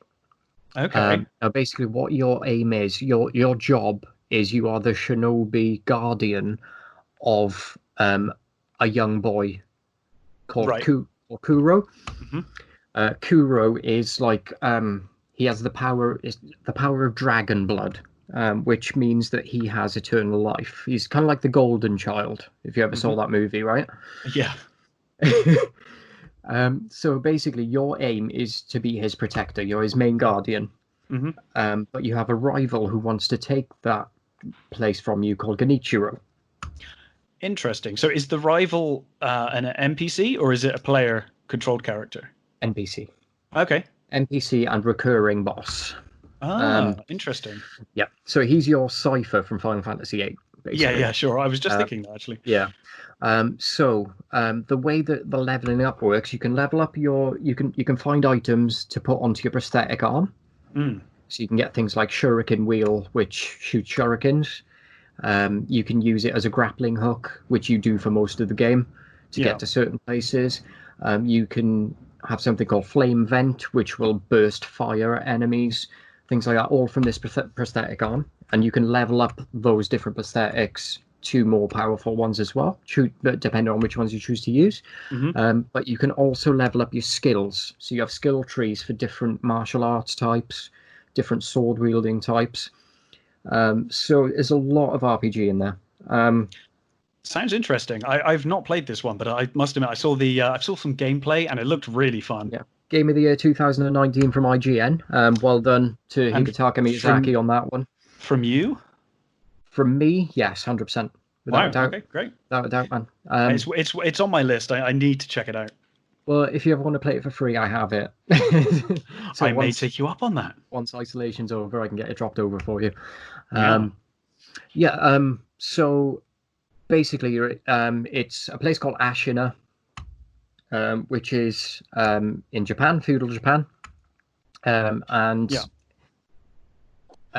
it's on the brink of feud, basically. So there are outside forces about to attack Ashina. Your job as protector of Kuro is to try to basically take out the bosses as the game goes along.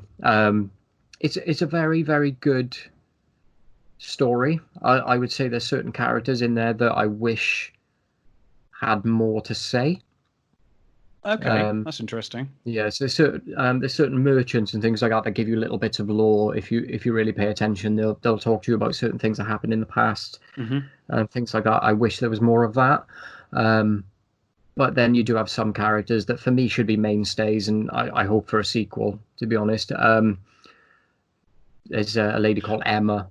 I suspect being Game of the Year and having the cult following that it certainly gained, I would imagine you will get a sequel. I think you'll get your wish. I'd hope so. I think it's a nice step away from Dark Souls that's not too far out of the realm of Dark Souls, because the combat's still very similar. Yeah. The fact that you have like sculptor idols instead of bonfires, so there are areas where you rest, and that is where you go back to when you die. Sure. So it does still have those elements. You have the dilapidated temple, which is your new Firelink shrine. So yeah, there's a lot of things that it is reminiscent of Dark Souls. The difficulty, again, being one of them. Of course, yeah. I mean, that's like a staple of the series. Yeah. But again, man, like I say, I haven't completed Sekiro yet. I find it the hardest one. You're nearly there, man. I think you're going to do it this weekend. I am on the final boss. I think you will do it this weekend. So we are getting on for almost, I don't know, 2.5 hours, 3 hours of talking now. We may need to drop MMOs for another time. Purely because we have been going on for quite a while, but obviously there are a lot of amazing MMORPGs. For myself, Ultima Online was a big one, but yeah, I mean MMORPGs are almost a genre unto themselves. However, I cannot possibly end this podcast episode without talking about Diablo. Let's do it. Can we go back to Diablo? Because you played Diablo 1. When did you play Diablo 1, and what did you play it on? Oh, so Diablo 1, when would that have been? 96, I think. 97. Yeah, it came out 96. Yeah, did When on did I, PC anyway. yeah, when did I play it? I think I don't know, again Daz. it was one that I played with a mate again. It was Oh, like interesting. yeah, it must have been about 98, 99 because I know it had been out for a while. Yeah. And again, you know when you've always got that friend who's got all the games. Yes, everyone has Yeah, one of those friends. yeah. I It's think you. I've become that friend now. Yeah, you are, aren't you? I didn't used to be. Yeah, It's but only after I started getting some money as in a job that I just went back and started buying stuff. But yeah, yeah. I didn't used to be as a kid, certainly. So Diablo 1 for me was one of those cases where I was watching a friend play, and I was like, "Oh, let's have a go," Right. and he was like, "Nah." No. Oh, Yeah, yeah. this is my character. So what were And your first impressions of Diablo? I didn't know for a while. I was just kind of like, oh, it looks interesting. It looks quite fun. It looks quite dark. And like, yeah, I was quite varied on it. I was like, maybe it's going to be all right, maybe not, sort of thing. Looking at it now, though, Mm. it's a staple series of games. It really is. I mean, for me, that dark world, Hmm. the world of Sanctuary in Yeah. Diablo 1 is almost second to none for me in terms of atmosphere. That ominous atmosphere you get in the village, Hmm. the initial village of the game. The name escapes me. I don't know. We're like 2.5, 3 hours into this, so my Yeah. mind is going all over the place. But when you first you select your character and you enter into Sanctuary, that dark feeling, that musical, that the score is just really, really memorable. Yeah. It was one of the darkest games that I'd played. The whole vibe of that game is just so unsettling and evil. Oh, There's oh no yeah. happiness to be had in the world of Diablo. Hmm. I actually played Was the it? demo. Sorry. Was it? Sorry, go on. It's Tristram, isn't it? Tristram Modem. Yeah. Yeah. Tristram is the initial town, and you revisit Tristram throughout the series, Yeah. and New Tristram and all of that kind of stuff. But one of the darkest games I'd ever played. I picked up the demo first. I actually played a demo of it before I ever played the game. And you've played Diablo, so you'll probably know how crazy this is. The demo of Diablo was basically obviously a slice of the game. You have Tristram and you have a couple of levels of the dungeon. You may only have one level of the dungeon. I can't quite remember now. But Hmm. the fucking butcher is on level 1 in the demo. Level What? 1. You open a door and there's the butcher. Level 1. No. Yeah, and I beat it. Exploited What? exploited the game again. You know, like you did with the Deathclaw in the shops, Yeah. hiding behind bars, shooting arrows constantly forever until it finally died. Took Yeah, me man. forever, but I loved Diablo, and I liked how things just get worse and worse and worse as you go down and down and down, deeper and deeper into the dungeons. Hmm. Yeah. Yeah. Sounds a lot like a game I've played thousands of hours of, that. It certainly does, doesn't it? But I Then, think that needs an episode of its own, if I'm honest. yeah, I think a number of things probably do. So then we get on to Diablo 2, which you said you didn't play. I didn't. So I'm surprised. I mean, Diablo 2 is, I mean, it's a masterpiece. Really, it kind of defined the genre. I think. Yeah. More than any other. Certainly with the multiplayer aspect of Diablo 2. Multiplayer was a little broken in Diablo. A lot of hackers and stuff. They fixed that with Diablo 2, and Diablo 2's cooperative multiplayer was some of the most fun I've had with other people while playing a game. Certainly online, anyway. Yeah. I see. I again, it's something that maybe the online's dead right at this point, but No, I think you can still play it. I think. really, I couldn't. Don't hold me to that. I know there are fan servers going with it. I think as well. oh So really? I think you can Huh. still play it. Well, maybe it's Even worth looking at then. Even so, well, the first one was amazing from its kind of atmosphere and the dark foreboding atmosphere of the game. It had a very basic story. Diablo 2 expands that story amazingly, and things become so much more interesting and rich. The lore is so much more deep and interesting in Diablo 2. I would highly recommend Diablo 2, even if you just play it single player. I'd still recommend playing through Diablo 2. Okay. Did you play Diablo 3? I touched on it a little bit. Yeah, so did I. What happened there was I didn't intend on playing it, but right. About 5 years ago, I was watching a Twitch stream. A guy who plays Binding of Isaac, weirdly enough. Interesting. And he was doing a game giveaway, and I ended up getting a free code for it. So right. I played it a little bit. Yeah. But I didn't really. I think by that point I was just so involved in like Isaac and Dark Souls and things like that I just didn't commit. But yeah, I touched on it. Interesting. I was not a big fan of Diablo 3 at all when I first played it. No. I think the art style detracted a lot from the first two games. It differed too much for me. Although it's a very dark storyline and it's quite gory, it just didn't have the same grit and darkness that I felt with the first two. The first two are truly dark fantasy games. And I feel like the third one, while it still has a lot of the same themes, it just went in a direction that I wasn't keen on. And also the game was like kind of fundamentally broken on launch. They've gone a long way to fixing that. After the Reaper of Souls DLC, they fixed it and it is a lot more playable now. And I do enjoy Diablo 3, but for me, I crave the darkness of Diablo 1 and 2 and that art style, which they look like they're going back to with Diablo 4. And I'm very, very excited about that. Nice. So when's that? Have they spoke about a release on that yet, or in the future? In the future, I don't think they've given a time frame. Quite sensibly, I think they're just going to wait until it's perfected, and I'm all for that because I'm very much looking forward to revisiting Sanctuary very soon. Yeah. I will definitely try 2, and then await 4 potentially at that point. Part 4. Yeah. So, Mr. Durs. Mr. Daz, we have talked for a long time. Yeah, how do you feel about a couple of suggestions for the future before we... Oh, I'm absolutely down for some suggestions. Absolutely. Cool. You go first. Okay, so one that everybody would have heard of, but needs a mention anyway. Sure. Is Cyberpunk 2077. Oh, future recommendations. Yeah. Cyberpunk is top of the list. Oh yes. When you talk about A-list games with A-list celebs making cameos from an A-list company, we have our man Keanu in the game. Yeah, definitely worth picking up when that comes out. I think absolutely. If I may add to that with another future suggestion, you go ahead, man.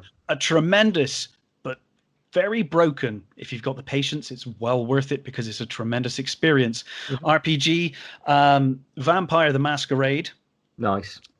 Tremendous game. That is getting a sequel. Finally, we are getting a sequel, Vampire the Masquerade, and it looks like it has the development time and polish that we desperately needed in that second game. Cannot wait for Vampire. Cool. Yeah. And if you're going to go really into RPG, you can't go too far without talking about Dungeons and Dragons. Absolutely. We didn't. I mean, there are so many RPGs we didn't touch on. Admittedly, and the D&D ones. I mean, the old gold box ones we didn't touch on. Yeah. I mean, we brushed over Neverwinter. Yeah, Temple of Elemental Evil. All of that kind of stuff. Yeah. There is a new D&D title coming fall 2020, which is a third-person ARPG. Dungeons and Dragons Dark Alliance. Nice. And also Baldur's Gate is coming back. Yeah, let's do it. Baldur's Gate 3. I need to play it. I'm very excited about that. Yeah, so in terms of games that we've discussed today, or games that people can go out and get and play right now, give me some suggestions, man. I'm always going to say Sekiro. You know that. No, absolutely. And I'm always going to say Sekiro. Another good Souls-like RPG at the moment is Code Vein. It takes more of don't know that one. takes more of an anime style artwork. Nice. I'm a big anime fan, so that works for me. Very, very, very good. And you know what? If you're going to play anything whimsical and a little bit fun, get yourselves on the Kingdom Hearts series. Yeah, we didn't touch on that series. That's a really charming series, especially if you're a Disney fan. If you like Disney, good. Yeah, Disney fans, Final Fantasy fans, get yourselves in there. Yeah. So I would say, obviously, some games we didn't really touch on because we've got so much to cover. I didn't want to kind of bog it down too much, because you have got like games like System Shock 2 and Deus Ex, which are RPG or have RPG elements. I'm keeping those for kind of the first person discussion when we get there. Yes. That's a shout. So I would say, if you want a not necessarily combat orientated, but a very deep and rich narrative game, Planescape Torment. Tremendous. Highly recommend getting the enhanced edition of that. Baldur's Gate 2, again, highly recommend that as well. Everyone's played Skyrim. Don't need to recommend that. I mean, if you haven't by now, like, what are you doing? Yeah, and I would honestly recommend that, because some games I would say, I could say I'll go play Ultima 4 or Ultima 7. Some of those games are very difficult to get into nowadays. But in terms of games that are still playable, I highly recommend that people go on Steam, go on GOG, and get themselves Fallout 1 and 2 and play through them. If isometric point-and-click stuff is your bag anyway. If it's not for you, it's not for you. But I think they're the best in that series, and they're highly, highly recommended from me. Cool. I will be doing that myself. So I would. It's well worth it. It's so much fun. And then obviously things like Divine Divinity. That series has been really good lately. Yeah.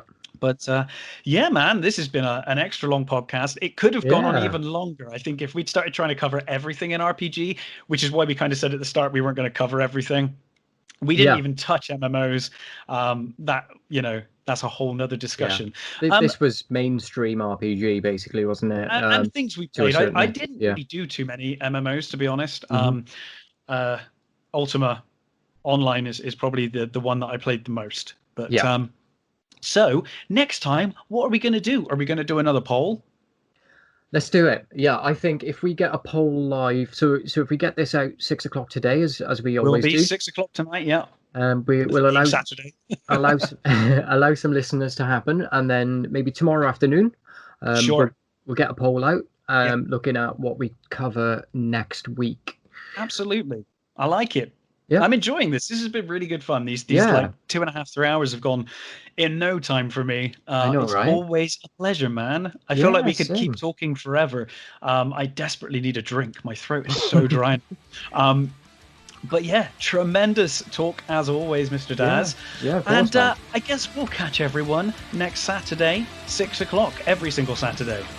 See you then, guys. Have a good one. Take care. Bye-bye.